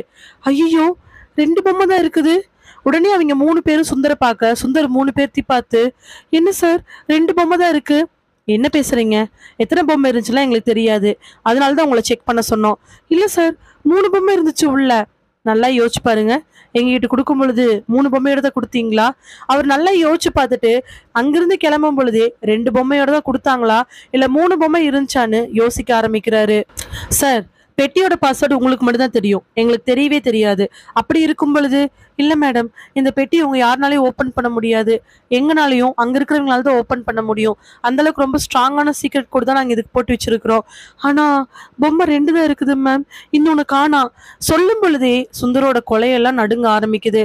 ஏன்னா கடத்தல் விஷயத்துல ஒரு சின்ன அளவுக்கு மிஸ்டேக் நடந்தா கூட அது சம்மந்தப்பட்டவங்களோட உயிரே போயிருன்னு சுந்தருக்கு நல்லா தெரியும். 7 வருஷம் 8 வருஷம் உண்மையா இருந்ததெல்லாம் விஷயம் கிடையாது. ஏன்னா அப்படி 7 வருஷம் 8 வருஷம் பாக்குறதுக்கு இவங்க என்ன நியாயமான தொழிலா பண்ணிட்டு இருக்கிறாங்க? இந்த மாதிரி விஷயத்துல ஒரு செகண்ட் தெரியாம சின்ன நம்பிக்கை போனா கூட அந்த இடத்துல ஆளுடைய உயிர் போயிருன்னு தெரிய, பெட்டில் இருக்கக்கூடிய 2 பொம்மைகளை மட்டும் பார்க்கும் பொழுது சுந்தருக்கு நாடி நரம்பெல்லாம் நடுங்க ஆரம்பிக்குது. 3 பொம்மை கொண்டாந்து 2 பொம்மை மட்டும் இருக்குன்னு எப்படி மேலிடத்துல இருக்கக்கூடியவங்களுக்கு சொல்ல போறோன்னு அவன் நடுக்கத்துல நிக்க, ஆபீசர்ஸ் 3 பேரும் டைம் ஆன மாதிரியே அவனை பார்த்துட்டு நிக்கிறாங்க. சுந்தர் என்னதான் பண்ண போறா? ரொம்ப பரபரப்பா அந்த பெட்டியை கையில வாங்குறான் சுந்தர். பெட்டியை கையில வாங்கிட்டு அங்க இருக்கிற 3 பேரையும் பார்த்து, இன்னும் எவ்வளோ நேரம் இருக்கு? சாரி சார், நாங்கள் இன்னும் 5 மினிட்ஸில் இங்கேருந்து கிளம்பணும், அதனால தான் போகும்போது உங்கள் பெட்டியை செக் பண்ணிக்கலாங்கிறதுக்காக நாங்கள் கையில் வாங்கினோம். நாங்கள் இப்போ கிளம்பி ஆகணும், நாங்கள் கிளம்புறோம். மேடம், இல்லை மேடம், உங்கள் இதில் தான் கொடுத்து விடுறேன்னு நான் ஆல்ரெடி சொல்லியிருந்தேன். ஆனால் இப்போ கொடுத்து விடலைன்னா பெரிய பிரச்சனையாகும். எனக்காக ஒரு 1 hour 2 hour பக்கத்தில் இருக்கக்கூடிய ஃபர்ஸ்ட் வந்த officer, what Sundar 1 hour 2 hour? It's highly impossible, எங்களால் எதுவுமே பண்ண முடியாது. சார், சூழ்நிலை புரிஞ்சுக்குங்க சார், இது எப்படி என்னன்னு உங்களுக்கு எல்லாமே தெரியும். நான் இப்போ இதை கொடுத்து விடாமல் விட்டுட்டேன்னா பெரிய பிரச்சனையாக போயிடும். என்னென்னமோ சொல்லி கன்வின்ஸ் பண்ணதுக்கு அப்புறமா கடைசியாக அங்கிருந்த அந்த பெரிய ஆஃபீஸர், சரி உங்களுக்காக நாங்கள் ஒரு ப்ளஷர் பண்ணுறோம், இன்னும் 5 hours கழிச்சு இதே இடத்துல இருந்து ஒரு வண்டி கிளம்பும், அந்த ஷிப்பில் நீங்கள் இந்த இதை கொடுத்து விடுங்க, நாங்களும் அவங்களும் ஒரு குறிப்பிட்ட இடத்துல மீட் பண்ண வேண்டிய சூழ்நிலை வரும், அதை நாங்கள் வாங்கிக்கிறோம், கேட்டா எங்ககிட்ட இருக்குன்னு சொல்லிடுங்க, நாங்கள் தான் டிலே பண்ணுறேன்னு சொல்கிறோம், அப்போ எந்த பிரச்சனையும் வராது, உங்களுக்காக நாங்கள் இந்த ஹை ரிஸ்க் எடுக்கலான்னு இருக்கோம். பட் நல்லா ஞாபகம் வச்சுக்கோங்க, இன்னும் 5 ஹவர்ஸில் நீங்கள் இதை கொடுத்து விடணும், நாங்கள் அந்த ஷிப்பில் இருக்கிறவங்ககிட்ட இன்ஃபர்மேஷன் கொடுத்துட்றோம். அவங்க சொல்லி முடிக்கும் பொழுது பிரச்சனைகளை சமாளிக்கிறதுக்கு உயிரே போகிறதுக்கு இது எவ்வளோ பெட்டர்னு தோண சுந்தரோட மூஞ்சில ஒரு சந்தோஷம் வருது. இருந்தாலும் அவனுக்கு இருக்கக்கூடிய ஒரே ஒரு கேள்வி என்னன்னா, அந்த ஒரு பொம்மை எங்கே தான் போயிருக்கும்? உள்ளுக்குள்ள வச்சு பாஸ்வேர்டு போட்டது சுந்தர் தான், அங்க இருக்கிறவங்க கிட்ட பாஸ்வேர்டை சொன்னதும் சுந்தர் தான். மொத்தமா தேடி கண்டுபிடிச்சு பார்த்தா ஒரு 5 பேர்த்துக்கு மட்டும்தான் இந்த பாஸ்வேர்டு தெரியும். ஆனா அதுல 2 பேரு அந்த பக்கம் இருக்கிறவங்க, சரக்க வாங்குறவங்க, கூட இருந்த 2 பேரும் கண்டிப்பா மாத்திருக்கிறதுக்கு வாய்ப்பு இல்லை. கடைசியா சுந்தர் அவங்கள பார்த்து, ஓகே சார், இன்னும் 5 ஹவர்ஸில் கண்டிப்பாக நான் இதே மாதிரி கொண்டாந்து கொடுத்துட்றேன், நம்பர் இருந்தால் கொடுக்குறீங்களா? அவங்க எல்லாம் கொஞ்சம் யோசிச்சதுக்கப்புறம், சரின்னு சொல்லிட்டு அவங்க கிட்ட பேசி நம்பர் கொடுக்கவே 5 நிமிஷம் ஆயிடுச்சு. டைம் ஆயிடுச்சுன்னு சொல்லிட்டு அவங்க 3 பேர் வேக வேகமாக கிளம்பி போக சுந்தர் பரபரப்பா நடந்து வந்து தம் ஃபோனை எடுக்கிறாரு. ஃபோன் எடுத்து கால் பண்ணி, வேலன், ஆ சொல்லு, எங்க இருக்க? நான் ரொம்ப தூரம் வந்துட்டேன். ஏன், என்ன விஷயம்? இல்ல, நீ இமீடியட்டா ஹார்பருக்கு வா. ஏன், என்னன்னு சொல்லு. அதெல்லாம் சொல்றதுக்கு எனக்கு நேரம் கிடையாது. ஹார்பருக்கு வா, நான் முக்கியமா ஒரு இடத்துக்கு போய் ஆகணும். என்னப்பா, வர்றதுக்கு மட்டும்தான் காசு கொடுத்தாங்க, திரும்பி போறதுக்குலாம் காசு கிடையாது. அதெல்லாம் நான் பெரிய இடத்துல வாங்கி கொடுத்துட்றேன், நீ வா முதல்ல. வேலன் வண்டி ஓட்டிட்டு கூடிய டிரைவரை பார்த்து, நிறுத்தியா? நிறுத்தினதுக்கு அப்புறமா என்னண்ணே, திரும்பி ஹார்பருக்கு போ. ஏண்ணே, அந்த பைத்தியக்கார மறுபடியும் வர சொல்றான். இவனுக்கு இந்த மாதிரி வேலை பார்க்கறது எனக்கு தேவையில்லாத பொழப்பு. எந்த விதமான ரிஸ்க்கும் இல்லாம பணம் வருதுன்னு சொல்லிட்டு இவனுக்கு ஓகேன்னு சொன்னேன்ல, அதனால அப்படிதான் பண்ணுவானுங்க. ம், வண்டியை திருப்பு, அங்க போகணும். சலுப்போடு சொல்ல டிரைவர் வண்டியை திருப்பிட்டு மறுபடியும் ஹார்பருக்கு போறாரு. அந்த மரத்துக்கு கீழே ரொம்ப பரபரப்பா நின்றுட்டு இருக்கிறா வினோதினி. அவளுக்கு ஆப்போசிட்ல சொட்டையா, பாக்கறதுக்கு கருப்பா, பார்த்தாலே பயப்படுற மாதிரி ஒரு ஆள் நின்றுட்டு இருக்கிறாரு. வினோதினி கையெல்லாம் நடுங்க. அண்ணன ப்ளீஸ்ண்ண, எனக்காகண்ண, இடத்த மட்டும் சொல்லுங்கண்ண, நானே கூட போய் வாங்கிக்கிறேன். ஏம்மா, சரக்கு நான் வர சொல்றேன், நீ ஏன் தேவையில்லாம பரபரப்பாயிட்டு இருக்கிற? இல்லைண்ண, சரக்கு இங்க வர சொன்னா பரவாயில்ல, நான் அதுக்கு லேட் ஆயிடும், நானே போய் வாங்கிக்கிறேண்ணே. நீங்க தயவு செஞ்சு உங்களுக்கு மேல இருக்கக்கூடிய டீலரை எனக்கு கான்டாக்ட் பண்ணி விடுங்கண்ணே. இங்க பாருமா, எனக்கு மேல இருக்கிற டீலரையெல்லாம் கான்டாக்ட் பண்ணி விடக்கூடாது. நீ ஏதோ அன்னைக்கு என் குடிசை பக்கம் வந்து பிரச்சனையாகாம போனதே பெரிய ஆச்சரியமா இருக்குது. அதுக்கே எல்லாருக்கிட்ட நீ பயங்கரமா திட்டு வாங்கின. அண்ணண்ண ப்ளீஸ்ண்ணே, உங்களுக்கு சரக்கு சப்ளை பண்ண விட்டு எனக்கு சேர்த்து விடுங்கண்ணே. ஏமா, நான் சொன்னா, அண்ணே நான் சொல்றதை கேளுங்கண்ணே, எனக்கு நீங்கள் கொடுக்குற சரக்குலாம் பத்த மாட்டேங்குதுண்ணே. அதெல்லாம் கொஞ்ச நேரத்துலேயே தீந்து போயிடுது. எனக்கு ஒரு வாரம் கூட வர மாட்டேங்குது. பல்கா சரக்கு வேணும்ண்ணே. அவர் யோசிச்சுட்டு, பல்கா சரக்கு என்னால் கொடுக்க முடியாது தான், ஆனால் நான் மேலே கேட்டுட்டு பல்கா கொடுக்க முடியுமான்னு பார்க்குறேன். அண்ணே சொல்லுமா, என் ஃப்ரெண்டு 3 பேத்துக்கும் தேவைப்படுதுண்ணே. என்னம்மா சொல்கிற? ஆமாண்ணே. ஐயோ, எங்களுதுல வேற சரக்கு நாங்கள் ஒரு 2-3 பேத்துக்கு தான் சப்ளை பண்ணணும். அதுக்கு மேலே அதிகமானா வேற ஆள் மூலமாக கான்டாக்ட் போட்டு கொடுக்கட்டுமா? அண்ணே, நான் எத்தனை நாள் இந்த சரக்கு யூஸ் பண்ணிட்டு இருக்கேன் உங்களுக்கு நல்லாவே தெரியும்ல. பாருங்க, இன்னும் நேரம் ஆக நேரம் எனக்கு கை காலில் இன்னும் நடுங்க ஆரம்பிச்சிரும், வாயெல்லாம் உளர ஆரம்பிச்சிரும். அதனால இந்த சரக்குல எனக்கு அனுபவம் இருக்குது. நீங்கள் என்ன அவர்கிட்ட கொண்டு போய் விடுங்கண்ணே, நான் அவரை பார்த்து பேசிக்கிறேன். அவன் கொஞ்ச நேரம் யோசிச்சுட்டு ஃபோன் எடுத்துட்டு கொஞ்சம் தூரமாக போய் ஃபோன் பேசுகிறான். 5 நிமிஷம் கழிஞ்சு திரும்பி வந்து, சரிம்மா வினோதினி, நீ சொன்ன மாதிரி சரக்கு நாங்கள் பல்காவாக சப்ளை பண்ணுறோம். ஆனால் நிஜமாலுமே உன்ன மாதிரி 2-3 பிள்ளை இருக்கிறாங்க தானே? அண்ணன், என்னோட சேர்த்து 4 பேர் இருக்காங்க. எங்கிட்ட இருந்து வாங்கி வாங்கி யூஸ் பண்ணவங்க தான். இப்போ பத்த மாட்டேங்குது, அதனால தான் பல்காக கேட்குறோம். நீங்கள் ஆல்ரெடி எங்கிட்ட சொல்லியிருக்கீங்க, நீங்களே 2வது வழி சப்ளை, உங்களுக்கு மேலே இருக்கிறவங்க தான் பல்காக கொடுப்பாங்கன்னு சொன்ன ஞாபகம் எனக்கு இருக்குது. அதனால தானே கேட்குறேன். நீங்கள் தயவு செஞ்சு எனக்கு எப்படியாவது அவங்கள இன்ட்ரோ பண்ணி கொடுங்கண்ணே. இல்லைம்மா, நாங்கள் சரக்கை வந்து பல்காக சப்ளை பண்ண முடியுமான்னு தான் கேட்டோம். ஆனால் அண்ணே, நான் எவ்வளோ நேரம் கெஞ்சுவேண்ணே, கைகாலெல்லாம் நடுங்குதுண்ணே சொல்லிட்டு அவள் கழுத்தியெல்லாம் பிடிச்சு கைகாலெல்லாம் அமுத்தி விட்டு ஒரு மாதிரி ஆக்ஷன் பண்ண ஆரம்பிக்கிறா. அதை பார்த்துட்டு இருந்த ஆள், சரிம்மா, நான் ஒரு நம்பர் தரேன், நீ அந்த நம்பர்கிட்ட பேசுறியா? தயங்கி தயங்கி கேட்டவன் வினோதினி வேகமாக தலையாட்டவே அந்த நம்பரை கொடுக்குறா. வினோதினி தான் மொபைல் அந்த நம்பர் போட்டு படபடப்புற கையோட காதில் வைக்கிறா. ஒரு 3வது ரிங்கிலேயே ஃபோன் எடுக்க, ஹலோ யாரு? அண்ணன், என்னுடைய பேர் வினோதினி. என்னம்மா? அண்ணன், நான் ஒரு ஆஃபீஸில் ஒர்க் பண்ணிட்டு இருக்கிறேன். என்னோட சேர்த்தி என் ஃப்ரெண்ட்ஸு ஒரு 4 பேர்த்துக்கு சரக்கு கொஞ்சம் அதிகமாக தேவைப்படுதுண்ணே. இந்த நம்பர் உனக்கு யார் கொடுத்தா? அதெல்லாம் எங்கிட்ட கிடையாது. அண்ணா ப்ளீஸ்ண்ணே, எனக்கு முன்னாடி இருக்கிற அண்ணன் தானே கொடுத்தாரு, இருங்கண்ணா ஒரு நிமிஷம் விட்டு தரேன். ஃபோனை கொடுக்கவே ஃபோன் எடுத்து, ஹலோ அண்ணன், அண்ணன் நான் தானே கதிரேசன் பேசுகிறேண்ணே. கதிரேசனா? எந்த கதிரேசன்? அண்ணா அதாண்ணே, நம்ம கார்த்திக்கு கீழே ஜாயின் பண்ணி விட்றோங்களே அந்த கதிரேசன். கதிரேசன் என்னன்னு சொல்லுப்பா, விஷயத்த சொல்லு. அண்ணா இல்லைண்ணே, சரக்கு கொஞ்சம் பல்காக தேவைப்படுது, அதனால தான் நேராக உங்ககிட்ட. இங்கே வாருப்பா, நான் தான் நேரடியாக சப்ளை பண்ணுறேன்னு எதுக்கு நீ தேவையில்லாம எல்லாட்டி சொல்லிட்டு இருக்கிற? இல்லைண்ணே, கார்த்தி தானே சொன்னார், ஒரு வேளை ஏதாவது பல்காக தேவைப்பட்டா என்னை கூட கேட்க வேண்டாம், அண்ணனை கேளு, அண்ணன் நல்லபடியாக பண்ணுவார், அண்ணனுக்கு நல்ல மனசு அப்படி இப்படின்னு சொன்னார், அதனால தானே சொன்னேன். 2-3 நிமிஷம் அவர் என்னென்னமோ ஐஸ் வச்சதுக்கு அப்புறமா அந்த ஆள், யாருக்கு வேணும், என்ன வேணும், என்ன டீட்டெயிலு, இதெல்லாம் சொல்லு, அதுக்குன்னு ஒரு சில ரூல்ஸ் இருக்குது, ஆனால் டீட்டெயிலாக எதுவும் சரியாக தெரிலண்ணே, அந்த பொண்ணுக்கிட்ட வேணால் கொடுக்கட்டுமா? ஏப்பா, இந்த விஷயத்தில் இப்படி நம்ம வெளிப்படையாக இருக்கக்கூடாதுப்பா. இதெல்லாம் பாத்திரம் பண்ணிட்டு மாத்திர விஷயமா இல்லை மல்லிகை சாமான மாத்திர விஷயமா? ஸோ கேட்டுட்டு இருக்கும் பொழுதே அந்த ஃபோனை அவன் கொடுக்க, வாங்கின வினோதினி, அண்ணன் அண்ணன் சரக்கு கொஞ்சம், சரிம்மா சரி, இங்கே பாருமா, சரக்கு பல்கா வேணுங்கிறதுக்காக தான் நான் நேரடியாக இறங்குறேன். அதனால சரக்கு வாங்கிட்டு எந்த பிரச்சனையும், அண்ணன் இல்லைண்ணே சரக்கு கிடைச்சா போகுது, எப்பண்ணா கிடைக்கும், நான் இப்போவே வரட்டுமா? இல்லை இல்லை, இப்போவேலாம் வேண்டாம், நீ நாளைக்கு ஒரு 11 மணிக்காட்ட நான் சொல்கிற இடத்துக்கு வந்துடு.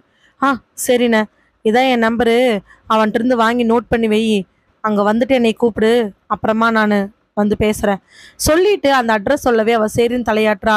ஃபோனை வச்சுட்டு ஆப்போசிட்டில் இருக்கிறவன்ட்டு கொடுக்க, கை இப்படி நடங்குது, சரக்கு வச்சிருக்கியா? ரூமில் இருக்குன்னு, நான் பார்த்துக்குவேன், என்னை தப்பாக எடுத்துக்காதம்மா, இந்த பல்கானதெல்லாம் அவர் தான் பார்ப்பாரு, அவருக்கு வெளியூர் வெளிநாடு வெளி ஸ்டேட்டுன்னு நிறைய இடத்துல கான்டாக்ட் இருக்குது, அங்கிருந்து வரக்கூடியதுக்கு நம்ம ஊருக்கு அவர் தான் வாங்குவார், வாங்கி அவர் கீழே ஒரு 4-5 பேர்த்த வச்சுருக்காரு, ஒவ்வொருத்தருக்கும் 2 பேர் 3 பேர் தான், அதுக்கு மேலே வைக்க மாட்டார், அவங்களுக்கு ரெகுலராக சப்ளை கொடுத்துட்ருப்போம். பெருசாக நெட்வொர்க் ஒன்றும் இல்லை, ஆனால் இருந்தாலும் போகிறதெல்லாம் கரெக்டாக போயிட்டுருக்குது. இனி உங்களை மாதிரி பிள்ளைகள்லாம் இந்த மாதிரி பண்ணாதான் உண்டு. அண்ணே கண்டிப்பாக அண்ணே, கொஞ்சம் பல்காக கிடைச்சா நாங்களே கூட சப்ளை பண்ணி கொடுப்போண்ணே. ம், ஏதாவது வழியில் பண்ணுனா கமிஷனுக்கு இது வாங்கிக்கலாம். சரிண்ணே, நாளைக்கு அவர் எங்கே வர சொல்லியிருக்காரு? அண்ணா அது யாருக்கிட்டேயும், சரி சரி நீ போமா, எனக்கு எதுக்கு, எனக்கு கமிஷன் வந்தால் கூட போதும் சொல்லிட்டு வினோதி அங்கேருந்து போனதுக்கப்புறமா அந்த பொண்ணையே மேலேருந்து கீழே பார்த்துட்டு, எல்லா விஷயத்தையும் நம்மகிட்ட இருந்து கறந்துட்டு இப்போ இந்த விஷயத்த நம்மகிட்ட சொல்ல மாட்டேங்குது அப்படின்னு வாய்க்குள்ளேயே முனைகிட்டு இருந்தாலும் அங்கிருந்து கிளம்பி வந்துடுறாரு. கலெக்டர் ரவீந்தருக்கு முன்னாடி உட்காந்துட்டு இருக்கிறாரு எஸ்பி குமரன். எஸ்பி கிட்ட எல்லா விஷயத்தையும் சொல்லிட்டு எஸ்பி அதுக்கு விளக்கங்கள் கொடுத்ததுக்கு அப்புறமா எஸ்பியே பார்த்துட்டு இருக்கிற ரவீந்திரன், என்ன இதெல்லாம், இது சரிப்பட்டு வர மாதிரி தெரில, ஒரு பொண்ணு பாம் வச்சிருக்கா, இதெல்லாம் ஆச்சரியமா இல்லை? ஆமாம் சார், அந்த பொண்ணோட பேர் ஹேமா, அந்த பொண்ணுக்கு அம்மா அப்பா எல்லாரும் இதே ஊர் தான், ரொம்ப ரொம்ப கம்மியான வசதி இருக்கக்கூடிய ஃபேமிலி சார். ஒரு தம்பி, அந்த பொண்ணுக்கு 21 வயசு, தம்பிக்கு 14 வயசு. அம்மா அப்பாக்கெலாம் அந்த பொண்ணு இப்படி பண்ணுறான்னு சுத்தமாக தெரியாது. அவங்களும் அந்த பொண்ணு ஏதோ வேலை தேடிட்டு இருக்கான்னு நினச்சிட்டு இருந்திருக்காங்க. படித்து முடிச்சுட்டு சம்திங் பிகாம் பிஎஸ்சி அந்த மாதிரி படித்து முடிச்சுட்டு அந்த பொண்ணு வேலை தேடிட்டு இருந்திருப்பா போல். அதனால இந்த இதில் இறங்கியிருக்கான வாய்ப்புகள் இருக்குது. அந்த பொண்ணோட சிசிடிவி ஃபுட்டேஜில் இருக்கக்கூடிய ஃபேஸ்லாம் வச்சு நாங்கள் மேட்ச் பண்ணி விசாரிச்சு பார்த்ததில் அவங்க ஃபேமிலி என்னால் ஐடென்டி பண்ணிக்க முடிஞ்சிச்சு சார். அது மூலமாக தான் இன்ஸ்பெக்டர்ஸ்லாம் கொடுத்த டீட்டெயில்ஸ் வச்சு போய் விசாரிக்கும் பொழுது ஃபேமிலி டீட்டெயில்ஸு பேக்ரவுண்ட் தெரிஞ்சிச்சு. எனக்கு தெரிஞ்சு அந்த பொண்ணு வறுமையினால், அம்மா அப்பாவோட கஷ்டத்தினால எப்படியாவது முன்னேறணும், ஜாப் இல்லை, நாம் எப்படியாவது மேனேஜ் பண்ணணுங்கிறதுக்காக இதை பண்ணியிருப்பா போல். சார் அது என்ன காரணமாக வேணாலும் இருக்கலாம், ஆனால் இந்த மாதிரி தவறுகள் மறுபடியும் நடந்துச்சுன்னா நாம் எப்படி ப்ரொடெக்ட் பண்ண போகிறோம்? அதுக்கு என்ன பண்ணுறது? நாம் எல்லாருமே சேர்ந்த ஒரு முடிவெடுத்தாகணும். கலெக்டர் அப்படி சொன்ன உடனே எஸ்பி குமரன், எஸ் சார், நீங்கள் நேற்று சொன்ன மாதிரியே எனக்கு கீழே ஒரு டீமை நான் ஃபார்ம் பண்ணுறேன் சார். ஸ்பெஷலிஸ்டாக இருக்கக்கூடிய எஸ்ஐஸ், ஐசி, நல்ல ஒரு தீவிரமாக சின்சியராக இருக்கக்கூடிய போலீஸ் ஆஃபீஸர்ஸ் வச்சு நான் ஒரு டீம் ஃபார்ம் பண்ணுறேன். அந்த டீமை வச்சு இதுக்கு பின்னாடி யார் இருக்காங்க நான் கண்டுபிடிக்கிறேன் சார். இதை கண்டுபிடிச்சோம்னா நமக்கு நிறைய விஷயங்கள் தெரியும். ஏன்னா குறிப்பிட்ட காலத்தில் தான் இந்த மாதிரியான விஷயங்கள் நடந்துட்டுருக்குது. அதனால நான் ஒரு டீம் ஃபார்ம் பண்ணுறேன் சார். அதில் நம்ம கண்டிப்பாக சக்ஸஸ் ஆக முடியும் சார். அவர் சொன்னதுக்கப்புறமா கலெக்டர், எஸ் குமரன், உங்களுக்கு கீழே ஒரு டீமை ஃபார்ம் பண்ணி எனக்கு இமீடியட்டாக நீங்கள் சொல்லணும். அந்த டீம் நிச்சயமாக ரொம்ப எஃபெக்டிவாக பர்ஃபார்ம் பண்ணி கண்டிப்பாக இந்த குண்டு வெடிப்புக்கு பின்னாடி இருக்கக்கூடிய விஷயங்கள் என்னன்னு தெரியணும். அதே மாதிரி இப்போ ரீசெண்டாக நம்ம கேள்விப்பட்டு இருக்கக்கூடிய போதைப் பொருளுக்கு பின்னாடி இருக்கிறது என்னன்னு கண்டுபிடிக்கணும். மொத்தமாக இந்த டிஸ்ட்ரிக்டில் நடக்கக்கூடிய எல்லா விதமான விஷயங்களுக்கும் காரணக்கர்த்தா என்னன்னு கண்டுபிடிக்க வேண்டியது அந்த டீமோட வேலை. நீங்கள் சீக்கிரமாக ஃபார்ம் பண்ணிவிட்டு எனக்கு ரிப்போர்ட் பண்ணுங்கள், இட்ஸ் எமர்ஜென்சி. கலெக்டர் சொல்லி முடிச்சதுக்கப்புறமா எஸ்பி ஓகேன்னு சொல்லிட்டு அங்கேருந்து வந்துடுறாரு. எஸ்பிக்கு கீழே ரொம்ப ஸ்ட்ராங்கான ஒரு டீம் இப்போது ஃபார்ம் பண்ண போகிறாங்க. கார் வேகமாக அந்த ரோட்டில் போயிட்டு இருக்குது. காரில் போயிட்டு இருக்கக்கூடிய சுந்தர் ரொம்ப பரபரப்பாக இருக்கிறான். சுந்தரோட முகத்தை பார்த்து, என்ன சுந்தர் என்னாச்சு இப்படி பரபரப்பாக இருக்க? அதை கேட்ட வேலவன்ட்ட எந்த பதிலும் பேசாமல், வண்டி சீக்கிரமாக வேகமாக போக சொல்லு, சீக்கிரமாக வேகமாக எல்லாமே ஒன்று தான், ஸோ எதுவுமே பேசாமல் தயவு செஞ்சு ஓட்டுறியா? சலிச்சுக்கிட்ட சுந்தரன் ஆனால் கையில் இருக்கக்கூடிய பெட்டி வேலனோட கண்ணை உறுத்திக்கிட்டே இருக்குது. ரொம்ப நேரமாக கேட்கலாமா வேண்டாமான்னு யோசிச்சுட்டு பெட்டி கொடுக்கல போல. வேலன் இந்த கேள்வியை கேட்ட உடனே சுந்தருக்கு தூக்கி வாரி போடுது. பரபரப்புல இதை கவனிக்காம விட்டுட்டோம். பெட்டி திரும்பி வருது அப்படின்னு தெரிஞ்சுச்சுன்னா நிச்சயமா பெரிய பிரச்சனையாகும். அதனால இல்ல பெட்டியெல்லாம் கொடுத்தாச்சு, இது வேற பெட்டி இல்லையே, இதே மாதிரி ஓரத்துல கலர் போய் இதே மாதிரி செக்யூரிட்டி போடுற மாதிரி, இங்க பாரு, உன் வேலை டிரைவரோட வந்து விட்டுட்டு போறதுதான். ஆமா, விட்டுட்டு போறதா, கூட்டிட்டு போறது என் வேலையில இல்ல. எதுவுமே பேசாம வண்டி ஓட்டுறியா? சரி, எங்க போகணும்னு சொல்லு. இடத்த சொல்லலாமா வேண்டாமான்னு ஒரு யோசனை. ஏன்னா அந்த இடத்துக்கு அவனால இப்ப போக முடியாது. அங்கதான் முக்கியமான ஆட்கள் இருப்பாங்க. அப்படி போய் ஒருவேளை கையில பெட்டியோட வந்திருக்கான்னு தெரிஞ்சிருச்சுன்னா அவனை கொன்னே போட்டுருவாங்க. டக்குன்னு யோசிச்சவன், என்னை எங்க ஏத்துனியோ அங்கேயே இறக்கி விடு. ஆ, அந்த பைபாஸ் ரோட்லயா? ஆமா, அந்த பைபாஸ் ரோட்லயே இறக்கி விடு. சரி சரி, இறக்கி விடுற. கார் வேகமா போக, மறுபடியும் கொஞ்சம் வேகமா போன்னு சொன்னவனை பார்த்து வேலன் முறைக்கிறான். சரி, இதுக்கு மேல நாம எதுவும் பேசக்கூடாது, பிரச்சனையில மாட்டிடுவோம்னு நினைச்சுக்கிட்டு அமைதியா உட்காந்துருக்குறா சுந்தர். மனசுக்குள்ள பரபரப்பு. ஏன்னா இன்னும் 5 மணி நேரத்துல இன்னொரு வாட்டி ஹார்பருக்கு போகணும். அதை இவங்கிட்ட தான் சொல்லி போகணும்.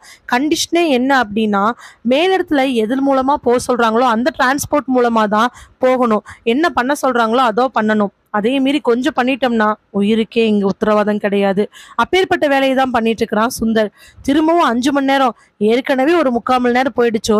கரெக்டா சொல்லணும் அப்படின்னா இன்னும் 4,15 மணி நேரம் கழிச்சு அதே இடத்துக்கு வேலைனை வர சொல்லலாமா வேண்டாமான்னு ஒரு யோசனை. ஆனா வேற வழியே கிடையாது. இப்ப சொல்லாமா இல்ல அப்புறம் சொல்லிக்கலாமா? நாம அப்புறமா எல்லாம் ஏற்பாடு பண்ணிட்டு வான்னு ஒரு 1/2 மணி நேரத்துக்கு முன்னாடி சொல்லிக்கலாம். கண்டிப்பா அந்த பொம்மை நிச்சயம் நம்ம எடுத்த இடத்துல தான் இருக்கும். அதனால எப்படியாவது பாத்துக்கலாம்னு சொல்லி அவன் மனசுக்குள்ளேயே நினைச்சுக்கிட்டு அமைதியா உட்காந்துருக்கிறான். ஒரு 5 நிமிஷம் வண்டி போயிட்டு இருக்க சுந்தருடைய மொபைல் அடிக்குது. எடுத்து பார்த்தா ஸ்க்ரீன்ல வந்திருக்கக்கூடிய நம்பர் சுந்தருக்கு அப்படியே பயத்தை இன்னும் அதிகமாக்கிட்டே போகுது. ஏன்னா பெட்டியை கொடுத்து கைமாத்த சொன்ன அந்த தலைவன் தான் ஃபோன் பண்ணுறான். அதை பார்த்த உடனே இவனுக்கு வேர்க்க ஆரம்பிச்சிருச்சு. முன்னாடி இருக்கக்கூடிய கண்ணாடியில் பார்த்துட்டு இருக்கக்கூடிய வேலன், என்ன ஃபோன் அடிக்குது எடுக்க மாட்டேங்கிற? தன்னுடைய வேர்வை தொடச்சிட்டு இருக்கிறவனை பார்த்து நக்கலா கேட்க அவன் கோவப்பட்டு, வண்டி ஓட்டுற வேலையை மட்டும் பார்க்குறியா, தேவையில்லாமல் இந்த விஷயத்தில் வந்துட்டு இருக்காத. அவன் திரும்பிக்கவே ஃபோன் மறுபடி கட் ஆயிடுச்சு. ஆனால் இப்போ மறுபடி இவன் கூப்பிடணும். இல்லைன்னா அடுத்த ரிங் வரும் பொழுது பெரிய பிரச்சனை ஆயிடும். நினச்சிட்டு கூப்பிடலாமா வேண்டாமான்னு அந்த ஃபோன் நம்பரில் கை பதட்டத்தோட அதை கை வைக்க போகும் பொழுது ரிங் அடிக்குது. டக்குன்னு உடனே அட்டன் பண்ணி, ஐயா சொல்லுங்க ஐயா, எங்க இருக்க? ஐயா அது ஹார்பருக்கு போயிட்டியா? ஹார்பருக்கு போயிட்டேங்க ஐயா. சரக்கு கொடுத்துட்டியா என்ன? ஐயா அது சரக்கு கொடுக்காம இருந்தா சரக்கு அப்படியே வெயி. அவர் அப்படி சொன்ன உடனே இவனுக்கு மனசுக்குள்ள அப்படி ஒரு சந்தோஷம். அப்பாடா, 5 மணி நேரம், ஆஹா 4,15 மணி நேரம் போராட வேண்டியதுலே நினச்சிக்கிட்டு, சரிங்க நான் கொடுக்கல, அப்படியே வச்சிருக்கேன். நீங்க எப்போ கொடுக்க சொல்றீங்களோ அப்போ கொண்டே நான் கொடுத்துட்றேன். அது வரைக்கும் எங்கிட்டயே இருக்கட்டும். ஏய் முட்டாள், அது வரைக்கும் உங்கள்கிட்ட சரக்கு கொடுத்து வைக்கிறதுக்கு நான் என்ன பைத்தியமா? ஐயா என்ன சொல்றீங்க? நீ நம்ம இடத்துக்கு வா. ஐயா என்ன காரணம் தெரிஞ்சுக்கலாங்களா? சரக்கரை வாங்குறவங்க ஹார்பர் வழியா கொடுத்து விட வேண்டான்னு இப்பதான் இன்ஃபார்ம் பண்ணாங்க. அதனால நம்ம வேற வழியா கொடுத்து விடுறதுக்கு பிளான் பண்ணணும். அதனால சரக்கு எடுத்துக்கிட்டு நீ இங்கே வா. உங்கள்கிட்ட தானே இருக்கு. எங்கிட்ட தான் இருக்குதுங்க ஐயா. உனக்கு இருக்கிற இடத்துல இருந்து நம்ம இடம் எவ்வளோ நேரம் ஆகும் டிராவலுக்கு? ஐயா அது அது 5 மணி நேரம் 2 மணி நேரம்னு சொல்ல முடியாது. ஏன்னா அங்கிருந்து ஒரு 40லேருந்து 50 நிமிஷத்துக்குள்ள போயிடலாம். ஆனால் நேராக போனால் மட்டும்தான் அந்த நேரத்தில் ரீச் ஆக முடியும்.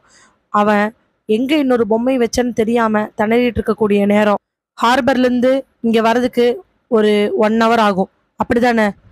ஆமாங்க ஐயா. நீ கரெக்டாக 1 hourல இங்கே இருக்கிற. 1 hourக்கு முன்னாடி இருக்கணும். அதுக்கு மேலே 1 நிமிஷம் ஆனாலும் தலை இருக்காது. நல்லா ஞாபகம் வச்சுக்கோ. சரிங்க ஐயா. சொன்னவனுக்கு ஈரக்கொழியே நடுங்கி போயிடுது. இப்போ வண்டியிலிருந்து கிட்டத்தட்ட ஒரு 40-45 நிமிஷம் டிராவலில் போனோம்னா போயிடலாம். ஆனால் அவங்க கொடுத்த டைமுக்கு 1/4 மணி நேரத்தில் அவனால் அந்த பொம்மையை கண்டுபிடிக்க முடியாது. பொம்மை 3 இன்னும் 1 மணி நேரத்தில் இடத்துக்கு வரணும். சொல்லிட்டு வச்ச அந்த குரல் அவனை ஏதோ கதிகலங்க செய்யுது. நடுங்கி போனவன் என்ன பண்ணுறதுன்னு தெரியாமல் அப்படியே உட்காந்துருக்கிறான். சொன்ன மாதிரி சரக்கு கொண்டே சேர்த்துல அப்படின்னா, இல்லை தொலைஞ்சு போன பொம்மை எங்கே போச்சுன்னு கண்டுபிடிக்கல அப்படின்னா சுந்தரோட நிலைமை என்னதான் ஆகும்? நல்ல பட்ட பகல்லையே இருட்டடிச்ச மாதிரி ஒரு சந்து. அது ஒரு வீட்டினுடைய ஆரம்பம். அந்த கதவுல இருந்து மெல்ல மெல்ல நடந்து போறான் அந்த தாடி வச்ச ஆளு. நல்லா சுருட்டியா நிறைய முடி, தாடி, நல்ல உயரம், நல்ல உடம்பு. அவனோட நடைய பார்த்தாலே 10 பேர்த்த அடிச்சிருவான் போல ஒரு மாதிரி உணர்வு. அவன் மெல்ல மெல்ல நடந்து போய் ஒரு 10-15 அடிக்கு அப்புறமா மறுபடியும் இன்னொரு கதவு வழியா போறான். கிட்டத்தட்ட 2 நிமிஷம் நடந்ததுக்கு அப்புறம் ஒரு சின்ன வீடு. அந்த வீட்டில் வெராண்டால 2 பேர் உட்காந்து ஏதோ பார்த்து பேசிக்கிட்டு இருக்கிறாங்க. போனவன், "ந ந என்னடா?" கீழே உட்காந்துட்டு இருக்கிறதுல ஒருத்தர் திரும்பி என்னன்னு கேட்க, ஆள் வந்துருச்சு. "டேய், செம்ம கடுப்பில் இருக்கிறேன், இறங்கி போயிரு. நாங்க இப்பதான் பிளான் பார்த்துக்கிட்டு இருக்கிறோம். நாம என்ன பிளான் பண்ணணும், இப்ப என்ன நடந்துட்டு இருக்குது, இதுக்கு தான் புதுசான ஆளை கூட்டிட்டு வராதீங்கன்னு சொன்னேன். கேட்டீங்களா?" "அண்ணே, இல்லைண்ணே, தெரியாம தப்பு நடந்துடுச்சு." "எது தப்பு? ஆ, அந்த பொண்ணு ஹேமா மாதிரி நம்பிக்கையான ஆளை கூட்டிட்டு வான்னு சொன்னா, எவனோ ஒரு சின்ன பையனை பிடிச்சிட்டு வந்து அவன் வந்து மனித வெடிகுண்டா இருக்கணும்னு சொன்ன அடுத்த நிமிஷம் ஓடி போயிட்டான். அவன் இப்ப எங்காவது போய் சொன்னான்னா என்ன ஆகுறது? அண்ணே, அவன்லாம் சொல்ல மாட்டானே. அவங்ககிட்ட நம்பி நம்ம பணம் கொடுத்துருக்குறோம். அவன் திருப்பி அந்த பணத்தை நம்ம கிட்ட கொடுத்தாகணும், இல்லைன்னா அவனை அடிச்சே கொண்டுரும், அவனுக்கு நல்லாவே தெரியும்." "டேய் டேய், நான் இப்ப பணத்தை பத்தியே பேசல. அவங்ககிட்ட நம்ம கொடுத்த அட்வான்ஸ் பணம் கம்மி தான், சரியா? அவன் அதுக்கு முன்னாடி நமக்கு ஒரு போதைப் பொருள் கடத்தி கொடுத்துருக்கான். அதுக்கு ஓரளவுக்கு ஈக்குவல் பண்ணிக்கலான்னு வச்சுக்கோ. அவன் மனித வெடிகுண்டு ஆகணும்னு சொன்ன நீ பயந்துட்டு ஒன்னானே. ஏன் அவங்ககிட்ட நீ அந்த ஹேமா பிள்ளைய பிரைன் வாஷ் பண்ண மாதிரி பிரைன் வாஷ் பண்ணலையா என்ன?" "எல்லாம் பண்ணுனேண்ணே. அவன் வேலை இல்லாம இருக்கிறது, அது இது லொட்டு லொசக்குன்னு எல்லாத்தையும் சொல்லி பண்ணுனேன். ஆனா ஏன்னு தெரிலண்ணே, அவன் ஓடிட்டான். இங்க பாருடா, நாம இன்னைக்கு நைட்டு 7 மணிக்கு அந்த இடத்துல மனித வெடிகுண்டா யாரோ ஒருத்தர் அனுப்பிதான் ஆகணும். மேல் இடத்துல அண்ணன் சொல்லிட்டாரு, அவரு பேச்ச நம்ம மீறவே முடியாது. அவருக்கு இது மட்டுமா இருக்குது, இன்னும் எக்கச்சக்கமா நிறைய வச்சிருக்கிறாரு. நாம அங்க கொடுத்து ஆகணும். இது நம்ம ஊருக்குள்ள இருந்து வந்த கண்டிஷன் இல்ல, வெளியில இருந்து வந்திருக்கிற ஆர்டரு. அதை நம்ம பண்ணி தானே ஆகணும். நல்லா கேட்டுக்கோ, எனக்கு தெரியாது, 7 மணிக்கு நான் சொல்ற பஸ் ஸ்டாண்டுக்கு ஆளு போகணும். அப்படி ஒரு ஆளை புடிச்சிட்டு வந்தா வா, இல்லையா சாவருக்கு ரெடியா இருந்துக்கோ." அவன் சொன்ன உடனே ஆப்போசிட்ல நிக்கிறவன், "அண்ணா அண்ணன், நீ ஒன்றும் கவலைப்பட வேண்டாம், ஒரு ஆள் நான் கூட்டிட்டு வந்துட்டேன்." "கூட்டிட்டு வந்துட்டியா? யாரு?" "ஒரு பொண்ணு." "டேய், புதுசா?" "ஆமாண்ணே." "ஏண்டா, ஏற்கனவே 4-5 வாட்டி வேலை கொடுத்து அதை கரெக்டாக பண்ணினவனே பயந்துக்கிட்டு ஓடி போயிட்டான். நீ வாட்டுக்கு பொசுக்குன்னு புதுசாக ஒரு பொண்ணை கூட்டிட்டு வந்திருக்கிற. அந்த பொண்ணுக்கு இது ஓடி போச்சுன்னா நீ என்னடா பண்ணுவேன்?" "அண்ணே, நீ அப்படிலாம் நினைச்சிடாத. பொண்ணு சிக்கியிருக்கிறது பண விஷயத்துல மட்டும் கிடையாது, அப்புறம் போதைப் பொருள் விஷயத்துல." "புரியலையே." "நே, அதானே நம்ம சேகர் இருக்கான்ல." "சேகரு? ஆமா, டீல் எடுத்து போதைப் பொருள் வித்துட்டு இருக்கானே." "ஆ, அவங்கிட்ட ஒரு பொண்ணு நேரடியா வந்திருக்குது. அந்த பொண்ணு அவனை பார்த்து பல்கா வேணும்னு கேட்டிருக்குது. அவனும் யோசிச்சு யோசிச்சு பார்த்துட்டு நிறைய விஷயத்த கேட்கலான்னு வச்சுட்டு இருந்திருக்கிறான். கரெக்டாக நான் அவனுக்கு ஃபோன் பண்ணி விஷயத்த சொல்ல, அவன் இது உதவி வருமான்னு பாருன்னு கேட்டான். உடனே பைக் எடுத்துட்டு அந்த இடத்துக்கு போனேன். அங்கே அந்த பொண்ணு நின்றுட்டு இருந்துச்சு. ரொம்ப தயக்கமா நின்றுட்டு இருக்கிறா வினோதினி. வினோதினிக்கு முன்னாடி இருக்கக்கூடிய சேகரு வினோதினிய கண்ணாலேயே தின்னுகிட்டு இருக்கிறான். அதெல்லாம் அவளுக்கு பெருசா தெரியல. "அண்ணண்ண ப்ளீஸ்ண்ண, போதைப் பொருள் கொடுக்குறீங்களாண்ண, ப்ளீஸ்ண்ண, எனக்கு கையெல்லாம் நடுங்க ஆரம்பிச்சிருச்சு. என்னோட 3 பொண்ணுங்க வேறு இருக்காங்கண்ண, பல்கா கிடைக்குங்கிறதுக்காக தானே அங்கேருந்து வந்தேன். ஏன்னா இவ்வளோ லேட் பண்ணுறீங்க? இருமா, உன்னை ஒருத்தர் பார்க்கணுன்னு சொன்னாரு. அவர் வந்து பார்த்துட்டாருன்னா நான் உனக்கு கொடுத்துருவேன்." "யாருண்ணா அவரு? உங்களுக்கு மேலேயா அண்ணன்?" "ம், எங்களுக்கு மேலேன்னு சொல்லலாம்." கரெக்டா அந்த ஆள் உள்ள வரவே வினோதினியை பார்த்துட்டு, "பார்ட்டி இதாண்ணா?" "ஆமா, இதான்." "என்னம்மா, பல்கா வேணுமா?" "ஆமாண்ணே, பல்கா வேணும். எனக்கு கையெல்லாம் நடுங்குது, சீக்கிரம் கொடுங்கண்ணே." "நான் கொடுக்குறேன், ஆனால் எனக்கா ஒரு உதவி பண்ணுவியா?" "என்ன வேணாலும் பண்ணுறேண்ணே, நீங்கள் என்ன செய்ய சொன்னாலும் செய்கிறேன், ப்ளீஸ்ண்ணே, ஆனால் எனக்கு சீக்கிரமாக கொடுங்கண்ணே." "என்ன வேணான்னா என்ன வேணாலும் செய்வியா?" "என்ன வேணாலும் செய்வேண்ணே." "சரி, அப்போ நான் ஒரு இடத்துக்கு கூட்டிகிட்டு போகிறேன். அங்கே போய் ஒன்று செய்ய சொல்லுவோம், செய்கிறியா என்ன?" "எங்கண்ணே, என்ன செய்யணும்?" "பாத்தியா, இப்போதான் சரக்குக்காக என்ன வேணாலும் பண்ணுவேன்னு சொன்னேன். ஆனால் அதுக்குள்ள நீ மட்டும் இதை செய். அத்தனை சரக்கையும், 1 மாதத்துக்கு தேவையான சரக்கு, உன் ஃப்ரெண்ட்ஸு 4 பேரும் சேர்த்து உன்னோட நான் ஃப்ரீயாகவே தரேன்." "அப்படியாண்ணே?" "அட ஆமாம்மா. டேய் சேகரு, சொல்லு, என் மேலே நம்பிக்கை இல்லையா என்ன?" "இல்லைண்ணே, நம்பிக்கை இருக்குது. ஆனால் எங்கே போகணும்? அங்கே போனால் யாருண்ணே இருப்பாங்க?" "அங்கே போனால் எங்களுக்கு மேலே ஒருத்தர் இருக்காரு, அவர் இருக்கிறாரு." "உங்களுக்கு மேலேனா?" "தோ இவருக்கு சரக்கு சப்ளை பண்ணுறாரே அவரா?" "ஆ, ஆமாம், அவரே தான்." "அண்ணே, அவரு தான் கடைசியா, இல்லை அவருக்கு மேலே யாராவது இருக்காங்களாண்ணா?" "இங்கே பாருமா, அதெல்லாம் உனக்கு தேவையில்லாத கேள்வி. நாங்கள் ஒரு வேலையை சொன்னால் நீ செஞ்சீன்னா உனக்கு உன் 3 ஃப்ரெண்ட்ஸுக்கும் சேர்த்தி 1 மாதத்துக்கு பல்காக கொடுக்குறேன்னு சொல்லிட்டோம்ல, செய்யறியா செய்யலையா?" டக்குன்னு வினோதினி, "அண்ணா, எனக்கு சரக்கு கிடைக்கும்னா நான் என்ன வேணாலும் செய்கிறேண்ணா, என்னை கூட்டிகிட்டு போங்கண்ணா." அப்படியே நீ சொல்கிற விஷயங்கள் எல்லாத்தையும் கேட்டுட்டு இருந்த அந்த ஆளு, "ஏய், நல்ல ஐடியாவே இருக்குதே, சரக்குக்காக மனித வெடி உண்டாகிறாளா? டேய், விஷயத்த சொல்லி கூட்டு வந்திருக்க வேண்டியதானே. இப்போ மட்டும் கையில் நீங்கள் ஒரு ஊசியை போட்டு விடுங்க, அந்த புள்ள அவ்வளோதான் மம்மதை ஆயிரும். அதுக்கப்புறம் எந்திரிச்சு அந்த ஊசி வேணும் வேணும்னு கேட்கும் பொழுது நாம் கரெக்டாக பாமை செட் பண்ணி அந்த பிள்ளையோட ஒட்டி வச்சுட்டு போயிட வேண்டியதான். என்ன சொல்கிறீங்க? டேய், இதெல்லாம் சரிப்பட்டு வருமா என்னன்னு தெரியல. சரி, அந்த பிள்ளையை கூப்பிடு. வெளியில் போன அந்த ஆள் கரெக்டாக 5 நிமிஷம் கழிச்சு வினோதினியை கூட்டிகிட்டு வர கீழே கொண்டிருக்கக்கூடிய அந்த ஆள் வினோதினியை பார்த்து, உன் பேர் என்னம்மா? வினோதினின்னு. ஆ அண்ணன், உங்கள் பேர்? கேட்ட உடனே அந்த ஆள் மேலேயும் கீழே பார்த்துட்டு, வினு, வினு சக்கரவர்த்தி, வினுன்னு கூப்பிடுவாங்க. அண்ணன், நீங்கள் தான் எல்லாருக்கும் சப்ளை பண்ணுறதா அண்ணன்?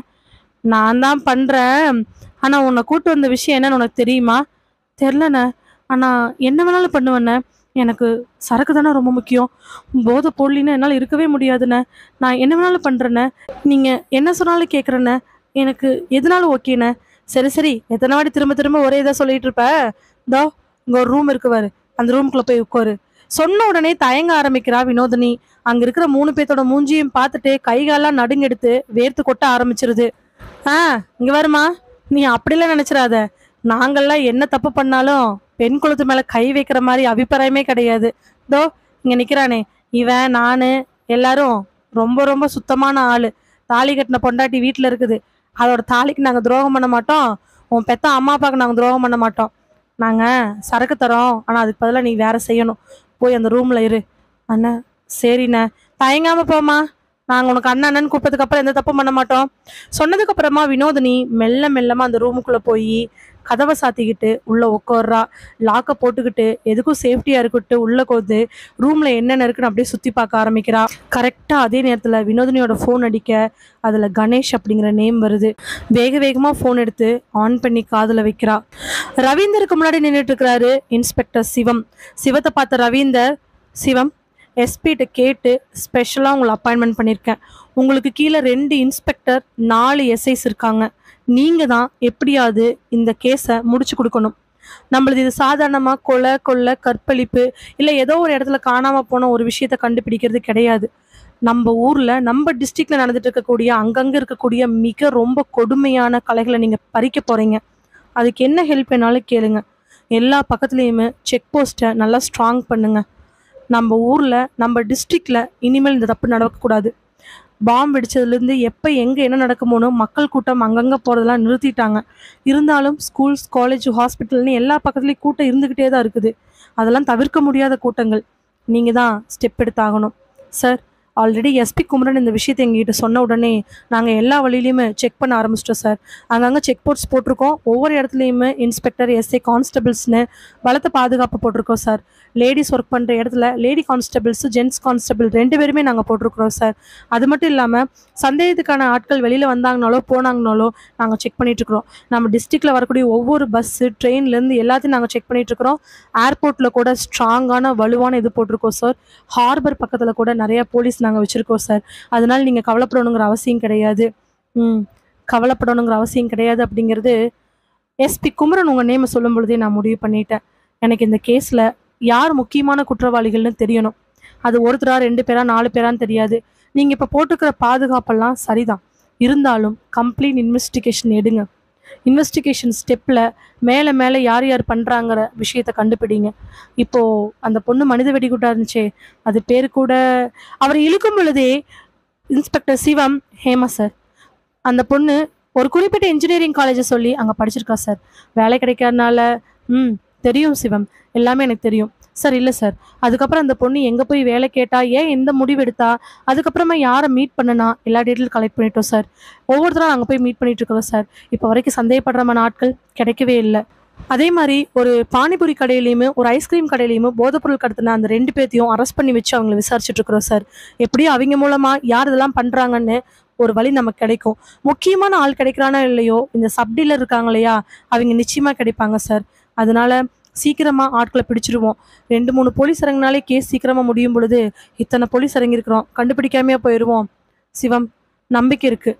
உங்கள் எஸ்பி குமரன் மேலே இருக்கக்கூடிய நம்பிக்கை, உங்கள் மேலே இருக்கிற நம்பிக்கை, உங்களுக்கு கீழே இருக்கக்கூடிய மற்ற போலீஸ்காரங்க மேலே இருக்கக்கூடிய நம்பிக்கையினால தான் இந்த கேஸ் சீக்கிரம் முடியுங்க நம்புகிறேன். நம்மளுக்கு எந்த பிரச்சனையும் கிடையாது. ஆனா நம்மள நம்பி இருக்கக்கூடிய இந்த டிஸ்ட்ரிக்ட் மக்களுக்கு எதுவுமே ஆகக்கூடாது. அது மட்டும் இல்லாம தமிழ்நாட்டுல இருக்கக்கூடிய எல்லா டிஸ்ட்ரிக்ட்டுக்கும் இன்ஃபர்மேஷன் பாஸ் பண்ணி வெரிஃபை பண்ண சொல்லிட்டோம். அவங்களும் அங்கங்க கட்டுப்பாடுகள் போட்டு செக் பண்ணிட்டு இருக்கிறாங்க. அது மட்டும் இல்லாம பக்கத்துல இருக்கக்கூடிய எல்லா ஸ்டேட்டுக்கும் நாங்க இன்ஃபார்ம் பண்ணியிருக்கோம். அங்கேயும் எல்லாம் செக் பண்ணிட்டு இருக்கிறாங்க. ஏன்னா இந்த போதைப் பொருள், குண்டு வெடிப்பு, அடுத்தவங்ககிட்ட இருந்து நகை பறிக்கிறது, கொள்ளை, இது எல்லாமே சின்ன சின்ன கலைகளாக தான் விழும். அது அப்படியே வளர்ந்து பெருசாகி நாட்டையே அழிச்சிரும். அதுக்கு நம்ம விடக்கூடாது. இந்த மாதிரி கேஸ் தான் நமக்கு ரொம்ப சேலஞ்சான கேஸ். இந்த சேலஞ்சஸை நாம் கண்டிப்பாக ஃபேஸ் பண்ணி ஆகணும். அவர் பேச பேச எல்லாரும் ஆமா அப்படிங்க. அதுக்கப்புறம் கொஞ்சம் டிஸ்கஷனுக்கு அப்புறம் சல்யூட் ஒன்றை வச்சுட்டு எல்லாரும் அங்கிருந்து கிளம்பிடுறான். நல்லா டிப் டாப்பா ட்ரெஸ் போட்டு அங்க சோஃபால உட்காந்துருக்கக்கூடிய ஒரு ஆளுக்கு முன்னாடி நின்றுட்டு இருக்கிறான் சுந்தர்.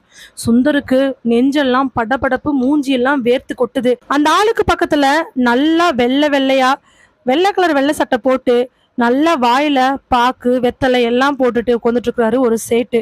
அந்த சேட்டு கோட்டு சுட்டு போட்டிருக்கக்கூடிய ஆளை பார்த்து, என்ன பாஸ் இப்படி நடக்குது? உங்களோட தொழிலாளியெல்லாம் நல்ல நியாயமானவங்கன்னு நான் கேள்விப்பட்டேன். ஆனா இப்படி வந்து நிக்கிறாங்க. 2 பொம்மை தான் இருக்கு, இன்னொரு பொம்மையை காணா.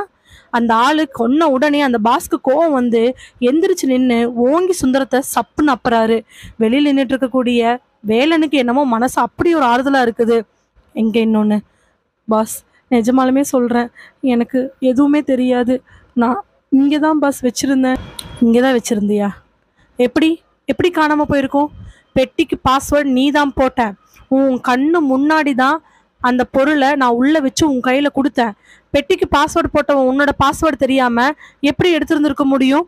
இங்கே பாரு, என்ன பண்ணுன? இத்தனை நாளாக நீ தொழிலில் இருக்க. தப்பு தண்டா பண்ணுறது இது ரொம்ப சாதாரணமான விஷயந்தான். பாஸ், இல்லை பாஸ், இத்தனை நாள் தொழில் இருக்கிற நான் எப்படி பாஸ் தப்பு தண்டா பண்ணுவேன்? உன்ன மாதிரி ஆள்லாம் ரொம்ப வருஷம் நேர்மையாக இருந்துட்டு பல்காக ஒன்று கிடைக்கும் பொழுது எடுத்துகிட்டு போகிறது ரொம்ப சாதாரணமான விஷயம். இதெல்லாம் நான் நிறையா பார்த்துருக்கேன். இப்போ சொல்ல அது எங்கே இருக்குன்னு.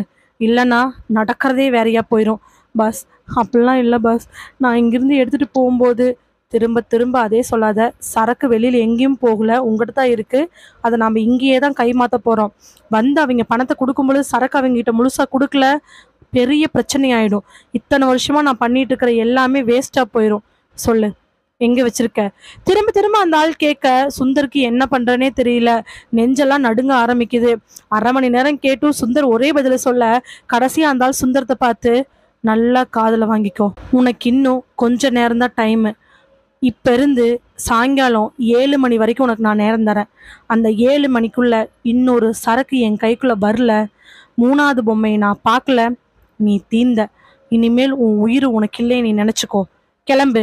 பாஸ், அது எங்க போச்சுன்னே. கிளம்புன்னு சொன்னேன். கத்துல சுந்தர் வெளியில வரான். கண்ணெல்லாம் கலங்கி உடலெல்லாம் நடுங்கி வரான். ஐயோ, என்ன பண்றது? அந்த இன்னொரு பொம்மை எங்க போச்சுன்னு எப்படி கண்டுபிடிக்கிறது? கண்டுபிடிக்காம விட்டுட்டோம்னா இவன் நம்மளை கொன்னே போடுவானே. கம்மனி, இவன் நம்மளை கொல்றதுக்கு முன்னாடி நாமளே சூசைட் பண்ணிட்டாதான் என்ன அப்படிங்கிற எண்ணம் கூட சுந்தருக்கு வந்துகிட்டே தான் இருக்குது. புள்ள குட்டி குழந்தை எதுவுமே ஞாபகம் வரல.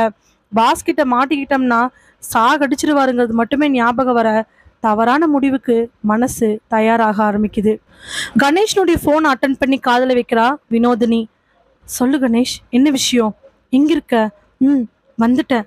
வந்துட்டியா? ஆள் யாருன்னு பார்த்தியா? பார்த்தேன். ஃபோட்டோ எடுத்தியா? இல்லை. ஃபோட்டோ எடுக்க வேண்டியதானே? நான் எப்படி ஃபோட்டோ எடுக்கட்டும்? நான் ஒன்று நினச்சி வந்தேன், இங்கே ஒன்று நடந்துட்டுருக்குது. என்ன நடக்குது? அங்கே என்ன நடந்துச்சோ அதுலேருந்து கம்ப்ளீட்டாக எல்லாத்தையும் சொல்லி முடிக்கிறா வினோதினி. பாத்தியா? அதுதான் நான் பார்த்துக்கிறேன்னு சொன்னேன். நீ பாட்டுக்கு பெரிய விளையாட்டை வந்து இப்படி இப்போ மாட்டிக்கிட்ட. இல்லை கணேஷ், எனக்கு என்ன பண்ணுறதுன்னு தெரியல.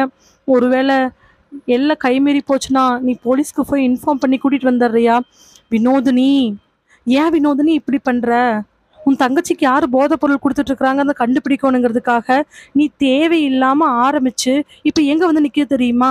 ஆமாம் கணேஷ், போதை பொருள்னால்தான் என் தங்கச்சி சூசைட் பண்ணிக்கிட்டா. எனக்கு அது மனசு கஷ்டமாக இருக்குது. என் தங்கச்சிக்கு யார் இந்த போதை பொருளை சப்ளை பண்ணுறாங்கன்னு கண்டுபிடிச்சு போலீஸில் ஒப்படைக்கணுங்கிறது என்னுடைய எண்ணம். நான் போலீஸில் போய் கேஸ் கொடுத்துருந்தேன்னா அவங்க 10ஓட 15 கேஸாக இதை தூக்கி போட்டிருந்துருப்பாங்க. ஆனால் இப்போது நானே போதை கடுமையான மாதிரியும் எனக்கு சரக்கு வேணும் அப்படின்னு சொல்லிட்டு ட்ரை பண்ணிகிட்ருக்கிறேன். அது மூலமாக தானே இப்போ இந்த நாள் தெரிஞ்சிச்சு இவன் பேர் வினு சக்கரவர்த்தி. ஆனால் இவனுக்கு மேலே ஒருத்தர் இருக்கிறான். நான் அதனால தான் கோடு பிடிச்சி இங்கே வந்து நிற்கிறேன். எனக்கோட ஃபீலிங் உனக்கு புரியலையா? புரியுது. ஆனால் நீ மாட்டிக்கிட்டியே. நான் மாட்டினாலும் பரவாயில்ல, என்னன்னாலும் பரவாயில்ல. ஆனால் ஒரே ஒரு விஷயம், என் தங்கச்சி யார் இப்படி பண்ணானோ அவனை போலீஸில் பிடிச்சி கொடுக்காம நான் விடவே மாட்டேன். அதனால்தான் யாருக்கிட்டையும் சொல்லாத இந்த விஷயத்த உங்ககிட்ட சொல்கிறேன். நானே திரும்பி வரலினாலும் இப்போ வரைக்கும் நான் உனக்கு அனுப்பியிருக்கிற எல்லா டீட்டெயில்ஸையும் எல்லா டேட்டாவையுமே லொக்கேஷன் முதற்கொண்டு போலீஸ்க்கு இன்ஃபார்ம் பண்ணிடு. அப்போ தான் அவனுங்க சிக்குவானுங்க. மேலே இருக்கிற சிக்கிறானா இல்லையோ, அடிமட்டத்தில் இருக்கிறனால சிக்கி ஆகணும். சரி, அவங்க என்னதான் சொன்னாங்க? நீ என்ன பண்ணணுமாம்மா? அது தெரியல. சரி, என்னன்னா கேள.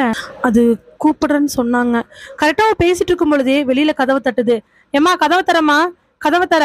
சரி கணேஷ், அவங்க கூப்பிடுறாங்க. வினோதினி ஃபோனை கட் பண்ண வேண்டாம். கணேஷ், ஆமா வினோதினி ஃபோனை கட் பண்ணாத, அப்படியே பேக்ல வை, நான் என்னன்னு கேட்கணும். சரி, அதுவும் நல்லதுதான், நீ இதெல்லாம் ரெக்கார்ட் பண்ணி வச்சுக்கோ. ஆ சரி. ஃபோனை அவளோட பேக்ல போட்டுட்டு மெல்ல கதவை திறக்கிறா. என்னம்மா பண்ண? இல்லைண்ண, ஒரு சேஃப்டிக்காக. சரி சரி வா. எங்கண்ண? நான் சொல்ற இடத்துக்கு வா.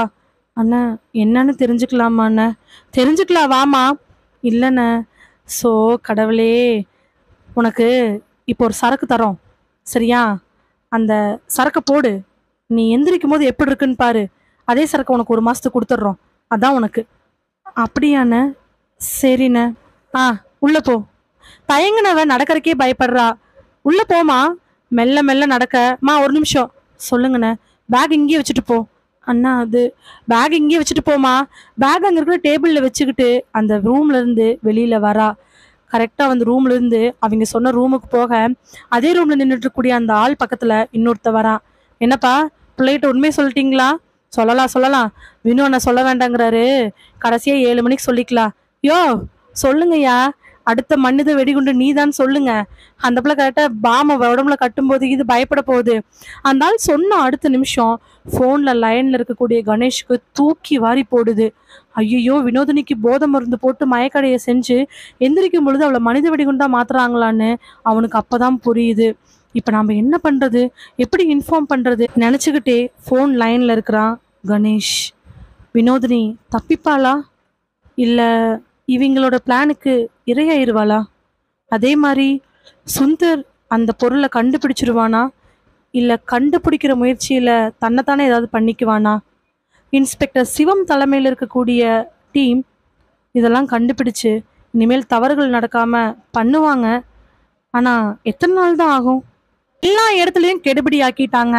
போற வரக்கூடிய பைபாஸ், எல்லா சின்ன சின்ன சந்து, ஹோட்டல்ஸ், ஹாஸ்பிட்டலு, பள்ளிக்கூடம், ஸ்கூலு, பொதுமக்கள் அதிகமா கூடக்கூடிய இடம், இந்த மாதிரி இடங்கள்ல எல்லாம் போலீஸ் கெடுபிடி ஆயிடுச்சு. எல்லா பக்கத்துலயும் செக் பண்ணிட்டு இருக்கிறாங்க. ரோட்ல நிறைய பேர்த்தோட வண்டியை பிடிச்சு லைசன்ஸு, புக்கு எல்லாம் இருக்கான்னு செக் பண்றாங்க. சந்தேகப்படுற மாதிரி ஆட்கள் யாராவது இருந்தாங்க அப்படின்னா அவங்களை இமீடியட்டா கூப்பிட்டு சம்மந்தப்பட்டவங்களுக்கு ஃபோன் பண்ணி கேட்டு விசாரிச்சு அதுக்கப்புறமா தான் விடுறாங்க. கொஞ்ச நாள்லயே இப்படி கெடுபிடியானது எல்லாருக்கும் ஆச்சரியம்தான். இதுல தப்பு பண்ணாதவங்களுக்கு சில சந்தோஷங்கள் கூட இருக்குது. சின்ன சின்ன மிஸ்டேக் கூட இந்த நாட்கள்ல நடக்காம இருக்குது. அதே மாதிரி ஒரு ஹோட்டலுக்கு வெளியில செக்அப் நடந்துட்டு இருக்குது. ஒரு வண்டிக்காரனை பிடிச்சி வச்சு கான்ஸ்டபிள் விசாரிச்சுட்டு இருக்கிறாரு. சார், என்ன சார் நீங்க என்ன பிடிச்சி வச்சுட்டு விட மாட்டேங்கிறீங்க? ஏன் சார், விடுங்க சார், நான் வேலைக்கு போனோம். முதல்ல உன்னோட லைசன்ஸ்லாம் காட்டு. சார், அதான் சார் அப்பவே அவர்கிட்ட கொடுத்துட்டேன். பக்கத்துல இருக்கிறவரு கையை காமிச்சு விட அவர் அதை ஆமான்னு சொல்லி தலையாட்டுறாரு. அந்த கான்ஸ்டபிள் தலையாட்டின உடனே, டேய் நீ எந்த ஊரு என்ன அதெல்லாம் விசாரிச்சு அதுக்கப்புறம் தான் அனுப்ப முடியும். ஆதார் கார்டு கொடுத்துட்டேன் சார். மேலே கீழே பார்த்தவரு, அப்படி ஒன்றும் நம்ப முடியலையே சார். உருவத்தை பார்த்து எடை போடாதீங்க சார். ஆள் எல்லாரும் உருவத்தை பார்த்து எடை போட்டு தான் எங்களெல்லாம் தப்பா நினைக்கிறீங்க. டிப்டாப்பா இருக்கிறவன் தான் சார் இப்பெல்லாம் மிஸ்டேக் பண்ணிட்டு இருக்கிறான். நீங்க கண்டுபிடிக்க வேண்டியது எங்களை மாதிரி இடத்துல இல்ல, பெரிய பெரிய இடத்துல போய் பாருங்க. நல்லா வெள்ளை வேட்டி வெள்ளை சட்டை கோட்டு சூட்டு போட்டு நிறைய பேர் தப்பு பண்ணிட்டு இருப்பாங்க. ஓவரா வாய் பேசுற, அப்படி வாய் பேசுன அப்புறம் அவ்வளோதான் சொல்லிக்கிட்டே அந்த பக்கமா பார்க்க அங்கிருந்து ரொம்ப தூரம் தள்ளி ஒரு ஆள் பைய வச்சுக்கிட்டு தயங்கி தயங்கி நின்றுட்டு இருக்கிறாரு. இதை பார்த்து அந்த கான்ஸ்டபிள் பக்கத்துல இருக்கிற கான்ஸ்டபிளை கூப்பிட்டு, அங்க பாரு அந்த ரோட்டை பார்க்க அங்க ஒரு மரத்துக்கு கீழே பைய கையில வச்சுக்கிட்டு தயங்கி தயங்கி ஒரு ஆள் நின்றுட்டு இருக்கிறத பார்த்துட்டு, ஆமா ஏன் அப்படி நிக்கிறாரு, வா போய் கேட்போம். கான்ஸ்டபிள் 2 பேரும் மெல்ல மெல்ல நடந்து அந்த ஆளை நோக்கி போறாங்க. தன்னோட பைக்கை எடுத்துக்கிட்டு ரொம்ப வேகமா கிளம்புறான் கணேஷ். நெஞ்செல்லாம் ஒரே படபடப்பா இருக்குது. வினோதினிக்கு என்னதான் ஆயிருக்கும்? அவங்க ஊசி போட கூட்டிட்டு போறேன்னு சொன்னாங்க. அதுக்கப்புறம் இவளை ஏதாவது பண்ணிட்டாங்கன்னா என்ன பண்றது? ஏன் தான் இப்படி பண்றோளோ? படவடப்பு. வினோதிக்கிட்ட இருந்து வாங்கின எல்லா விதமான எவிடன்ஸும் அவங்ககிட்ட இருக்குது. அவ இது நாள் வரைக்கும் கண்டுபிடிச்ச விஷயங்கள் எல்லாத்தையுமே எங்கெங்க போனா, யார் யாரை பார்த்தான்னு போட்டோ முதற்கொண்டு, அவங்க வாய்ஸ் ரெக்கார்ட் முதற்கொண்டு, லொக்கேஷன் முதற்கொண்டு சேவ் பண்ணி வச்சிருக்கிறா. இப்ப கடைசியா எடுக்கக்கூடிய இடத்துக்கு கூட அவ லொக்கேஷன் சென்ட் பண்ணிட்டா. இருந்தாலும் போலீஸ்ட்ட போய் சொல்லி அந்த ஏரியாவை கண்டுபிடிச்சு நம்ம போறதுக்குள்ள அவளுக்கு ஏதாவது ஆயிடுச்சு அப்படின்னா சாயங்காலம் 7 மணிக்கு அந்த இடத்துல அவளை கொண்டு மனித வெடிகுண்டா நிக்க வைக்க போறாங்க. ஆனா இப்பவே மணி 4 தாண்டிட்டு இருக்குது. அப்படி இருக்கும் பொழுது நம்ம என்ன பண்ண போறோம்? அந்த இடத்துக்கு நமக்கு போறதுக்கு 50 நிமிஷத்துக்கு மேல ஆகும். நம்ம போலீஸை வேற கூட்டிட்டு போகணும். பல எண்ணங்களோட ரொம்ப வேகமா போயிட்டு இருக்கிறான் கணேஷ். கண்களை மூடி சரிஞ்சு கிடக்கக்கூடிய வினோதினி அப்படியே மெல்ல மெல்ல சுயநினைவுக்கு வரா. எந்திரிச்சு பார்க்கும் பொழுது ஒரு ரூம்ல படுத்திருக்கா. ஆனா கதவு திறந்தா இருக்கு. டக்குன்னு எந்திரிச்சவ தலை அப்படியே கின்னு இருக்கிற மாதிரி இருக்க. தலையை பிடிச்சுக்கிட்டு அப்படியே உட்காந்துருக்கிறா. முக்காவாசி என்னமோ நடக்குது, கால்வாசி சுத்தமா ஞாபகம் இல்லை. உடம்புல இருக்கக்கூடிய துணிகள் எல்லாத்தையும் மெல்ல மெல்ல தொட்டு பார்க்க அது எதுவுமே கலைஞ்ச மாதிரி தெரியல. அந்த வகையில கொஞ்சம் நிம்மதிதான். இருந்தாலும் முழு சுயநினைவு அப்படிங்கிறது வினோதினிக்கு சுத்தமாவே கிடையாது. என்ன பண்றதுன்னு தெரியாம 2 தலையும் பிடிச்சுக்கிட்டு பக்கத்துல தடவி தடவி பார்க்கறா.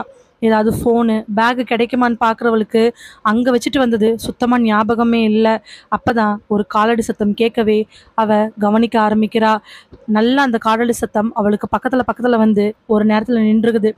அண்ணாந்து பார்த்தவளுக்கு கண்ணு கொஞ்சம் லைட்டாக மொயன்னு தெரியுது. என்னன்னு குறுக்கி பார்க்க அங்கே நின்றுட்டு இருந்தது வினு. என்னம்மா, நல்லா இருந்துச்சா? எப்படி இருந்துச்சு? நல்லா தான் இருந்துச்சு. ஆனா இது உயிருக்கே ஆபத்து, கெட்டது. இதுல இருந்து தான் தங்கச்சியை காப்பாத்தோன்னு நினைச்சவளுக்கு தான் அவ தங்கச்சியினுடைய மரணம் பரிசா கிடைச்சிச்சு. அப்படி இருக்கும் பொழுது முதல்ல போட்ட உடம்பு அவனால ஏத்துக்க முடியாம போயிடுச்சு. என்ன சாதாரண சின்ன டோஸ் போட்டதுக்கு இப்படி மயங்கி கீழே விழுந்துடுற? இன்னும் பலமா போட்டா என்ன ஆயிருந்திருப்ப? டேய், வெளியிலிருந்து அந்த ஆள் வர, என்னடா ஆளை கூட்டிட்டு வந்திருக்க? வழக்கமா போற டோஸை விட கம்மியா தான் போட்டேன்னு சொன்னேன். ஆனா சுருண்டு விழுந்து கிட்டத்தட்ட 2-3 மணி நேரம் ஆயிடுச்சு. கண்ணை கூட திறக்கிறதுக்கு சிரமப்படுறாங்க. நிஜமாலுமே பழக்கப்பட்ட ஆள் தானா? வினோதினி ஆமாங்கிற மாதிரி தலையாட்டுறா. சரி எந்திரி வா, சரக்கு 1 மாசத்துக்கானதெல்லாம் எடுத்து வச்சாச்சு, வாங்கிக்கோ, இன்னொன்னு கொடுக்குறோம். அதை மட்டும் ட்ரெஸ் மாதிரி போட்டுக்கிட்டு நாங்கள் சொல்கிற இடத்துல போய் ஜஸ்ட் ஒரு 2 மினிட்ஸ் நில்லு. சரக்கு அதுக்கப்புறம் உன் ஃப்ரெண்ட்ஸுக்கிட்ட கொண்டே சேர்த்திடலாம். என்னங்கிற, வரையா? இல்லை அப்படிங்கிற மாதிரி தலையாட்டிட்டு கையை வேண்டாம் அப்படிங்கிற மாதிரி ஆட்டுறா. அவளுக்கே கிறுகிறுப்பு இருக்குது. என்னடா இல்லைன்னு தலையாட்டுறா? சரக்கு உள்ளே போனோம், நீமு எல்லாமே முடிஞ்சு போச்சுன்னு நினைக்கிறாளா? ஆசை தீர்ந்து போச்சு அவளுக்கு. இல்லைண்ணே நான் பேசி கூட்டிட்டு வரேன், நீ அங்கே போன. வினு ரொம்ப கோபமா பார்த்துட்டு போக அந்த ஆள் வினோதினி முன்னாடி கீழே உட்கார்றான். டேய், என்ன சரக்கு வேண்டாமா? இல்லை, நான் கொஞ்சம் வெளில போகணும், யோசிச்சு சொல்றியா? என்ன, அதெல்லாம் முடியாது, எந்திரி. டேய் வா இங்க. கூப்பிடவே இன்னொரு ஆள் வர, கையை போடுற இவளை தூக்கிட்டு போய் நல்லா ட்ரெஸ்ஸை போட்டு விட்டு அனுப்பிச்சி விடுவோம். அந்த பாம் இருக்கக்கூடிய ட்ரெஸ் இவளுக்கு போட்டு அனுப்பிச்சி விட்டனால என்ன ஆயிருப்போகுது? வா, தூக்கிட்டு வா சொல்லிட்டு வினோதினிய ஆளுக்கு ஒரு பக்கமா தூக்கிட்டு போய் ஒரு இடத்துல உட்கார வைக்கிறாங்க. உட்கார வச்சதுக்கு அப்புறமா கூட்டிட்டு வந்த ஆள் சை காமிக்க இன்னொருத்த உள்ள போய் பாம் இருக்கக்கூடிய அந்த ட்ரெஸ்ஸை எடுத்துட்டு வரான். வண்டி வெளியில் நிறுத்திட்டு இன்ஸ்பெக்டர் வேகமா ஸ்டேஷனுக்குள்ள வராரு. ஸ்டேஷனுக்குள்ள வந்த இன்ஸ்பெக்டர் தொப்பி கழட்டிட்டு தலையெல்லாம் அட்ஜஸ்ட் பண்ணிட்டு தான் சீட்டுக்கு போய் உட்காரலாங்கும் பொழுது கான்ஸ்டபிள் வேகமா வந்து, சார் அந்த அம்மா ரொம்ப நேரமா உங்களுக்காக வெயிட் பண்றாங்க சார்.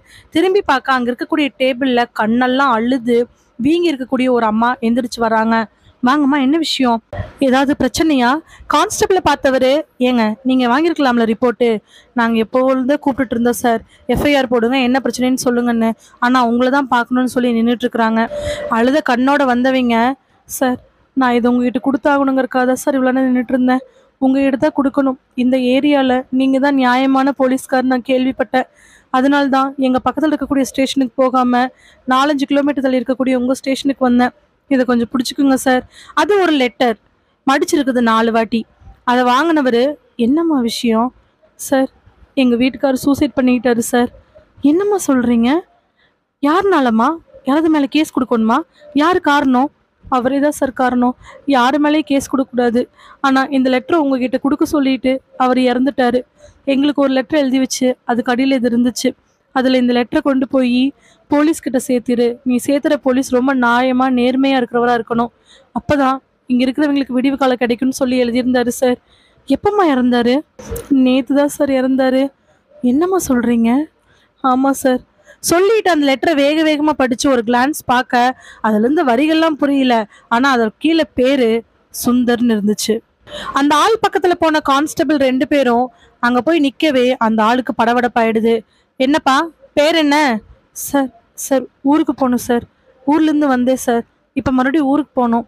எங்க பார்த்தாலும் ஒரே பரபரப்பா இருக்கு. அதனால தான் சார் எப்படி போறதுன்னு பார்த்துட்டு இருக்க. பேர் என்ன? சார் பேர் என்ன? கார்முகில் கண்ணன். எந்த ஊரு? திருவண்ணாமலை சார். எதுக்காக வந்த?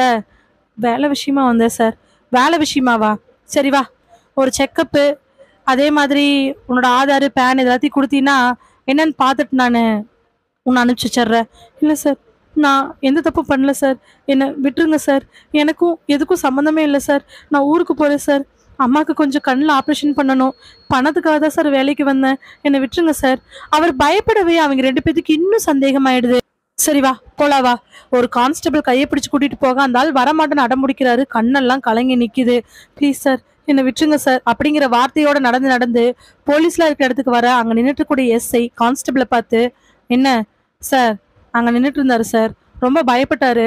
ஊரு திருவண்ணாமலையாமா, வேலை விஷயமா வந்தங்கிறாரு. அம்மா ஆப்ரேஷனுக்கு காசு புரட்ட வந்தங்கிறாரு. என்னன்னே சரியா புரியல சார். அதனால தான் கூட்டிட்டு வந்தேன். பக்கத்துல இருக்கக்கூடிய அந்த ஆளு, என்ன சார், என்ன மாதிரி தலை பரட்டையா இருந்து அசிங்கமா இருந்தாலும் பிடிக்கிறீங்க, அப்பாவிமா இருந்தாலும் பிடிக்கிறீங்க, யாரதான் சார் பிடிக்காம இருப்பீங்க? சப்புன்னு அப்ப எஸ்ஐ கம்முன்னு வாய மூடிட்டு நில்லு. அவன் உசுறு போற லெவலுக்கு ஒர்க் பண்ணிட்டு இருக்கிறான். உனக்கு நக்கலா தெரியுதா? சொன்ன உடனே கையை கட்டு அதனால அந்த பக்கமா போக, பக்கத்துல வந்து நிற்கன்னு சொல்லி கூப்பிட அந்த ஆள் பக்கத்துல வந்து நிக்கிறாரு. பேரு கார்முகில் கண்ணன் சார். எந்த ஊரு? திருவண்ணாமலை சார். என்ன விஷயம்? வேலைக்காக வந்தேன் சார். அம்மா ஆப்ரேஷனு அம்மாவுக்கு பண்ணணும் சார். வேலை தேடி சம்பளம் வாங்கி. பையில என்ன சார்? பையில ஏன் பொருள் தான் சார் இருக்கு. கான்ஸ்டபிள் கான்ஸ்டபிள் முன்னாடி வர, அவர்கிட்ட கொடுங்க செக் பண்ணட்டும். சார் இல்லை சார், நிஜமாலுமே என்னோட பொருள் தான் சார் இருக்கு. பையை இழுத்த கான்ஸ்டபிள் அதை வாங்கி ஓபன் பண்ணி பார்க்க உள்ள இருந்த விஷயங்கள் அப்படியே அதிர்ச்சியில உரைய செஞ்சிருச்சு. வேகமா வந்துட்டு இருந்த வண்டி டக்குன்னு ஒரு இடத்துல நிக்குது.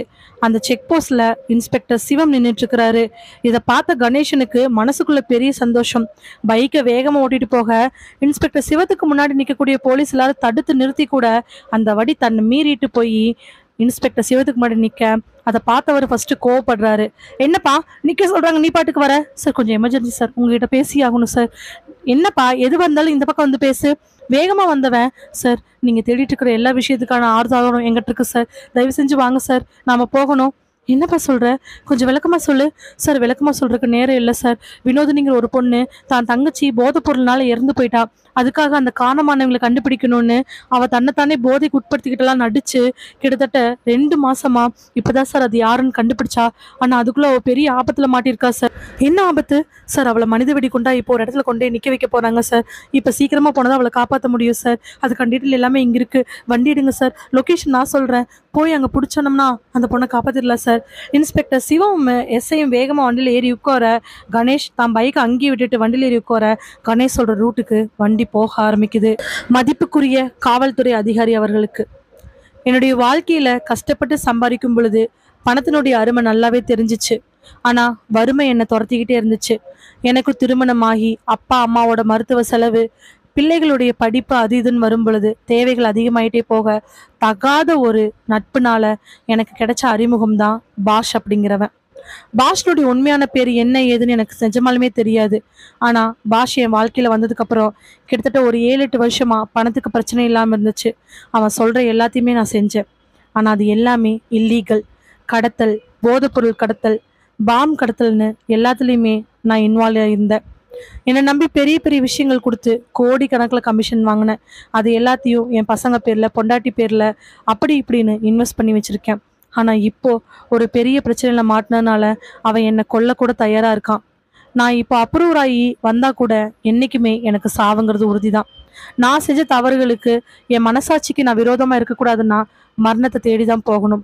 இப்பேற்பட்ட அப்பா ஜெயிலில் இருந்து வெளியில் வந்தாலும் என் பசங்களுக்கும் என் மனைவிக்கும் அவமானம் தான். அதனால தான் மரணங்கிற ஒரு பெரிய தண்டனையை எனக்கு நான் கொடுத்துக்க போகிறேன். ஆனால் இந்த தவறை செஞ்சுட்டு இன்னும் நிறைய பேர் தவறு செய்ய தூண்டிட்டு இருக்கிறவனை நீங்கள் விட்டுறாதீங்க. என் உயிரே கடைசியாக இருக்கட்டும். அவனுடைய முக்கியமான டீட்டெயில்ஸ் என்ன ஏதுங்கிறது எல்லாமே இந்த லெட்டரோட அட்டாச் பண்ணியிருக்கக்கூடிய ஒரு சின்ன பையில் இருக்கிற பென்ட்ரைவில் இருக்குது. நீங்க இதை பார்த்து தெரிஞ்சுக்குங்க. சொல்லிட்டு பின்னாடி திரும்பி பார்க்க ஒரு பிளாஸ்டிக் கவர்ல சின்ன பென்ட்ரைவ் 4 GB ஒன்று இருக்குது. அதை பார்த்துட்டு கண்ணெல்லாம் ஆச்சரியத்துல பார்க்குறவரு, என்னங்க இதெல்லாம்? எங்களுக்கே தெரியாது சார். அப்பப்போ அரசல் புரசலாக கேட்டால் வீட்டில் சண்டை வந்துடும், அதனால விட்டுட்டோம். பணம் வருதே கஷ்டம் இருந்துச்சேன்னு நாங்களும் இதை கண்டுக்கல. ஆனால் இதுக்கு பின்னாடி இப்படி ஒரு பெரிய கும்பல் இருக்குன்னு இந்த லெட்டரை படிச்சதுக்கு அப்புறம் தான் சார் தெரியுது. வாங்க சார், அந்த பென்ட்ரைவில் இருக்கக்கூடிய எல்லா டீட்டெயில் அட்ரஸை வச்சு அந்த இடத்துல போய் அந்த ஆளை பிடிங்க சார். எப்படியாவது இனிமேல் யாரும் உயிர் போகாமல் பார்த்துக்குங்க சார். பையக்குள்ள இருக்கக்கூடிய போதைப் பொருளை பார்த்த உடனே எஸ்ஐக்கு கோவம் வந்து அந்த ஆளை போட்டு நல்லா அடிக்கிறாங்க. என்னடா இதெல்லாம்? என்ன இதெல்லாம்? சார் சார் எனக்கு ஒன்றுமே தெரியாது சார். காசுக்கு ஆசைப்பட்டு நான் இப்படி பண்ணிட்டேன் சார். காசுக்கு ஆசைப்பட்டா? ஆமாம் சார். ஊரில் அம்மாவோட ஆப்ரேஷனுக்கு தேவைன்னு ஒரு அண்ணன்ட்ட சொன்னேன். அவர் தான் சார் இங்கே வர சொன்னார். இங்கே வந்து ஒரு ஆளை மீட் பண்ணி கொடுக்குற பொருளை மட்டும் எப்படியாவது கேரளா கொண்டு போய் கொடுத்துட்டீங்கன்னா உனக்கு நான் பல்காக காசு தரேன்னு சொன்னாங்க சார். நானும் இங்கே வந்தேன். எனக்கு இந்த பையை கொடுத்தாங்க சார். திறந்தெல்லாம் பார்க்கக்கூடாதுன்னு சொன்னாங்க. எப்படியாவது வண்டி ஏறி நீ போயிருன்னு சொன்னாங்க சார். வாங்கிட்டு கிளம்பிருன்னு சொல்லினோடனே நான் கிளம்பி வந்துட்டேன் சார். கேரளாவுக்கு டிக்கெட் புக் பண்ணி கொடுத்துருக்காங்க சார். ஆனால் இங்கே எங்கே பார்த்தாலும் போலீஸ் கெடுபடியாக இருந்துச்சு. நான் ஏதோ தப்பு பண்ணுறேன்னு மட்டும் அந்த இடத்துக்கு போனோன்னே தெரிஞ்சிச்சு சார். அம்மாவோட ஆப்ரேஷன்னால நான் தப்பு பண்ண வேண்டிய சூழ்நிலை வந்துருச்சு. ஆனால் போலீஸ் பிடிச்சாங்கன்னா மானமே போயிருங்கிற பயம் சார். அதனால தான் இப்படி நின்றுட்டு இருந்தேன் சார். உள்ள போதைப் பொருள் கூட எனக்கு தெரியவே தெரியாது சார். யார் அவன்? பார்த்தா சொல்லுவியா? சார் என்னை கூப்பிட்டு வந்த அண்ணன் மட்டும் எனக்கு தெரியும் சார். வா வந்து காட்டு. எவனா இருந்தாலும் காட்டு. அவனை பிடிச்சனாதான் முக்கியமான ஆள் கிடைக்கும். சொல்லிட்டு தான் போனை எடுத்து எஸ்பிக்கு கால் பண்றாரு அந்த எஸ்ஐ. கணேஷ் சொன்ன இடத்த நோக்கி ஜீப் போயிட்டு இருக்குது. ஜீப்பு வேகமா போய் அந்த கூட்டங்கள் இருக்கக்கூடிய இடத்துல நிக்க அங்கிருந்து சுத்தி முத்தி பாக்குறாங்க. எங்கங்க நீங்க சொன்ன மாதிரி அந்த பொண்ணை காணா? சார் 7 மணிக்கு அவளை கூட்டிட்டு வரேன்னு சொன்னாங்க சார். ஆனா மணி இப்போ 6 தான் ஆகுது. அதனால அவ இன்னொரு அரை மணி நேரத்துல வந்திருக்கிறதுக்கான வாய்ப்பு இருக்கு. அந்த பொண்ணு உங்களுக்கு நல்லா தெரியுமில்ல சார்? அவளை எனக்கு தெரியும் சார். சின்ன வயசுலேருந்தே தெரியும் சார். அவள் மூஞ்சி எனக்கு தெரியாமல் போயிருமா என்ன? நான் கண்டிப்பாக அடையாளம் காட்டுறேன் சார். சரி வெயிட் பண்ணுவோம், பார்க்கலாம். சொன்ன அட்ரஸ் அந்த பென்ட்ரைவில் இருக்கக்கூடிய எல்லா டீட்டெயிலையும் எடுத்துக்கிட்டு தான் கூட 2-3 கான்ஸ்டபிளை கூட்டிட்டு அந்த இடத்துக்கு போறாரு இன்ஸ்பெக்டர். அந்த இடம் ஒரு பெரிய மால் மாதிரி இருக்கு. அந்த மால் முன்னாடி போய் நின்றுட்டு, என்னங்க மால் மாதிரி இருக்கு சார்? இந்த மாதிரி ரூம்ல சீக்ரெட் ரூம்ஸ் நிறைய இருக்கு சார். அதில் இருக்கிறதுக்கான வாய்ப்புகள் இருக்கு. சீக்ரெட் ரூம்ஸா? ஆமாம் சார். இப்போல்லாம் ஒரு சில இடங்கள்ல சீக்ரெட் ரூம்ஸ் இருக்குது சார். பெரிய பெரிய ஆட்களுக்கு அந்த ரூம் இருக்கும். அங்கிருந்தா சார் இந்த மாதிரி பிஸ்னஸ்லாம் பண்ணுவாங்க. எல்லாம் நாங்கள் கேள்விப்பட்டிருக்கோம் சார். ஆனால் அது நம்ம டிஸ்ட்ரிக்ட்லேயே நடக்கும்னு நான் எதிர்பார்க்கல சார். அப்படியா? அப்போ வாங்க போய் உள்ள பார்க்கலாம் சொல்லிட்டு எஸ்ஐ கான்ஸ்டபிளோட உள்ள என்ட்ரு ஆகுறாரு. கார்ல இருந்து வினோதினிய கீழே இறக்குறாங்க.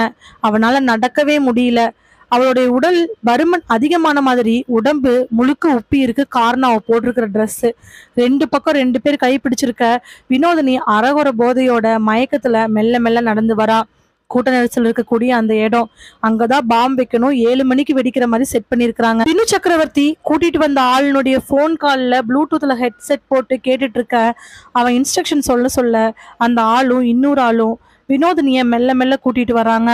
டேய், யாருக்கும் சந்தேகம் வந்துடக்கூடாது. என்ன ஏதுன்னு கேட்டாங்கன்னா என்னடா சொல்லுவீங்க? அண்ணே அதெல்லாம் நான் பாத்துக்கிறேண்ணே, உடம்பு சரியில்லைன்னு சொல்லிடலாண்ணே, அந்த இடத்துல கொண்டு உட்கார வச்சிடலாண்ணே. உடம்பு சரியில்லாத பிள்ளை என்னன்னு கேட்கறதுக்காக 4-5 பேர் வந்தாங்கன்னா கூட அவங்க பக்கத்துலேயே இருப்பாங்க. வெடிச்சு செதறட்டுன்னு சொல்லிட்டு வினோதினியை ஒரு இடத்துக்கு கூட்டிட்டு வந்து உட்கார வைக்கிறாங்க. அதுக்குள்ள கணேஷ் உள்ள வந்து இடம் முழுக்க தேடி பார்க்கறான். ஏற்கனவே போன்ல அவங்க பேசும்பொழுது ஒரு சில டீட்டெயில் கேட்டதுனால இப்போ அவன் தேடி பார்த்துக்கிட்டே இருக்கிறான். தேடி பார்க்கும் பொழுது கிட்டத்தட்ட ஒரு 4-5 நிமிஷத்துக்கு அப்புறமா டக்குன்னு வினோதினி கண்ணுக்கு பட்டுறா. அவ ஒரு இடத்துல உட்கார்ந்துட்டு இருக்க. பின்னாடி அந்த ஆள் நின்றுட்டு இருக்க இன்ஸ்பெக்டருக்கு மெல்ல ஃபோன் பண்ணி இன்ஃபார்ம் பண்ண. ஏற்கனவே மப்டியில் இருக்கக்கூடிய ஒரு எஸ்ஐ அங்கே மெல்ல மெல்ல நகர்ந்து வராரு. நகர்ந்து வந்து அந்த ஆள் முன்னாடி நின்று, என்னப்பா ஆச்சு பொண்ணுக்கு? அது ஒன்றும் இல்லை சார், பொண்ணுக்கு உடம்பு சரியில்லை, அதனால தான் உட்கார வச்சுருக்கோம். யாரு? என் தங்கச்சி தான் சார். அப்படியே இங்கே ஹாஸ்பிட்டல் கூட்டிகிட்டு போகலாம்ல? இல்லை சார், இங்கே ஆட்டோ வரும், அம்மா வரேன்னாங்க, அதனால தான் சார். அந்த ஆள் திரும்ப திரும்ப பொய் சொல்லிகிட்டே இருக்க. பின்னாடி இருந்து போலீஸ் கும்பல் வந்து வேகமா துப்பாக்கியோட நிக்க கூட்டமெல்லாம் பயந்து ஓட ஆரம்பிச்சிருது. யாரும் ஓடாதீங்க, பயப்படாதீங்க, நாங்க பாத்துக்கிறோம். அந்த 2 ஆட்கள் மாட்டிக்கவே வினோதினிய வேகமா வந்து பிடிக்கிறான் கணேஷ். இன்ஸ்பெக்டர் சிவம் அந்த பான் ஸ்குவாடுக்கு ஆல்ரெடி ஃபோன் பண்ணியிருக்க அவங்க வேகமாக வந்து நிற்கிறாங்க. கிட்டத்தட்ட 1/4 மணி நேரத்தில் வினோதினி போட்டிருக்கக்கூடிய ட்ரெஸ்ஸு அகற்றப்பட்டு அங்கே பொதுமக்கள் இருக்கக்கூடிய இடத்துல இருந்து ரொம்ப தூரம் தள்ளி எடுத்துகிட்டு ஓடப்படுது. அங்கே போய் பாம் ஸ்குவாட்னு செக் பண்ணி அதை டீஆக்டிவேட் பண்ணுறாங்க. வினோதினியை இமிடியேட்டாக ஹாஸ்பிட்டலில் கொண்டு போய் அட்மிட் பண்ணுறாங்க. அதுக்கப்புறமா அந்த ஆளை வச்சு வினு இருக்கக்கூடிய இடத்த 1 மணி நேரத்தில் கண்டுபிடிச்சு வினு எஸ்கேப் ஆகாமல் இருக்காம பிடிச்சி அவனை அரெஸ்ட் பண்ணுறாங்க.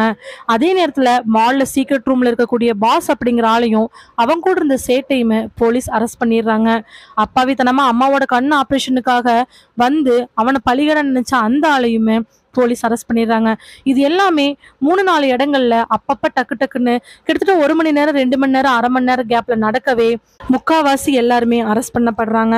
2 நாள் பரபரப்பா டிஸ்ட்ரிக்ட்ல இருக்கக்கூடிய முக்கியமான குற்றவாளிகள் எல்லாமே அரெஸ்ட் பண்ணப்பட்டு போதைப் பொருள், பாம் வெடிப்பு, கடத்தல் அப்படின்னு சொல்லிட்டு 95% அழிக்கப்பட்டுருச்சு.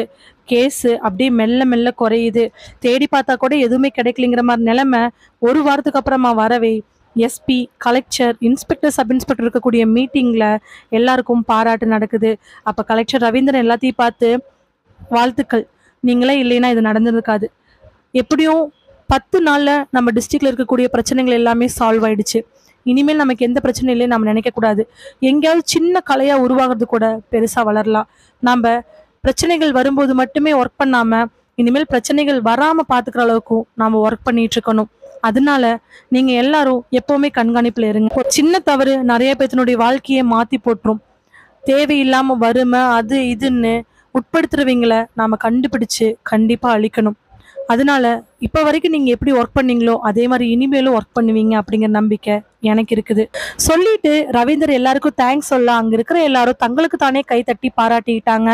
என்னதான் அவங்கனால சில விஷயங்களை கண்டுபிடிச்சு அரெஸ்ட் பண்ணி தண்டனை வாங்கி கொடுத்தாலும் இன்னும் அங்கங்கே தவறுகள் நடக்கதான் செய்யுது. அதுக்கு இன்னும் சட்டப்படி இன்னும் தண்டனைகளை கடுமையாக்குனாதான் அதெல்லாம் முழுசாக அழியும். அது மட்டும் இல்லாமல் தப்பு பண்ணுறவங்களும் தப்பு பண்ண தூண்டுறவங்களும் தங்களை தானே கூடாது அப்படின்னு தடுத்து நிறுத்திக்கணும். அப்பதான் தப்புகள் எப்பவுமே நடக்காது. ஒவ்வொருத்தரா திருந்தினா மட்டும்தான் மொத்த உலகத்தையும் மொத்த சொசைட்டியும் மாற்ற முடியும் அப்படிங்கிறது உண்மை. இதோட இந்த கதை நிறைவடைகிறது. இதே மாதிரி கதைகளை கேட்க மறக்காம சிந்தனை பெட்டகத்துக்கு வாங்க. மறுபடியும் வேறு ஒரு கதையோட உங்களை சந்திக்கிறேன். அது வரைக்கும் நன்றி. இந்த கதையில வந்திருக்கக்கூடிய பெயர், கதாபாத்திரம், நிகழ்வு, இதுல வந்திருக்கக்கூடிய நேரங்கள், காலங்கள் எல்லாமே முழுக்க முழுக்க கற்பனையானது. யாரையும் எக்காரணத்து கொண்டும் குறிப்பிட்டு சொல்லப்பட்டது கிடையாது. கரைபடிந்த வெள்ளை அப்படிங்கிற கதை பொழுதுபோக்குக்காக எழுதப்பட்ட முழுக்க முழுக்க கற்பனையான கதை. யார் மனதையும் புண்படுத்துவதற்காக எழுதப்பட்டது இல்லை. மகிழ்வித்து மகிழ்ந்திருங்கள்.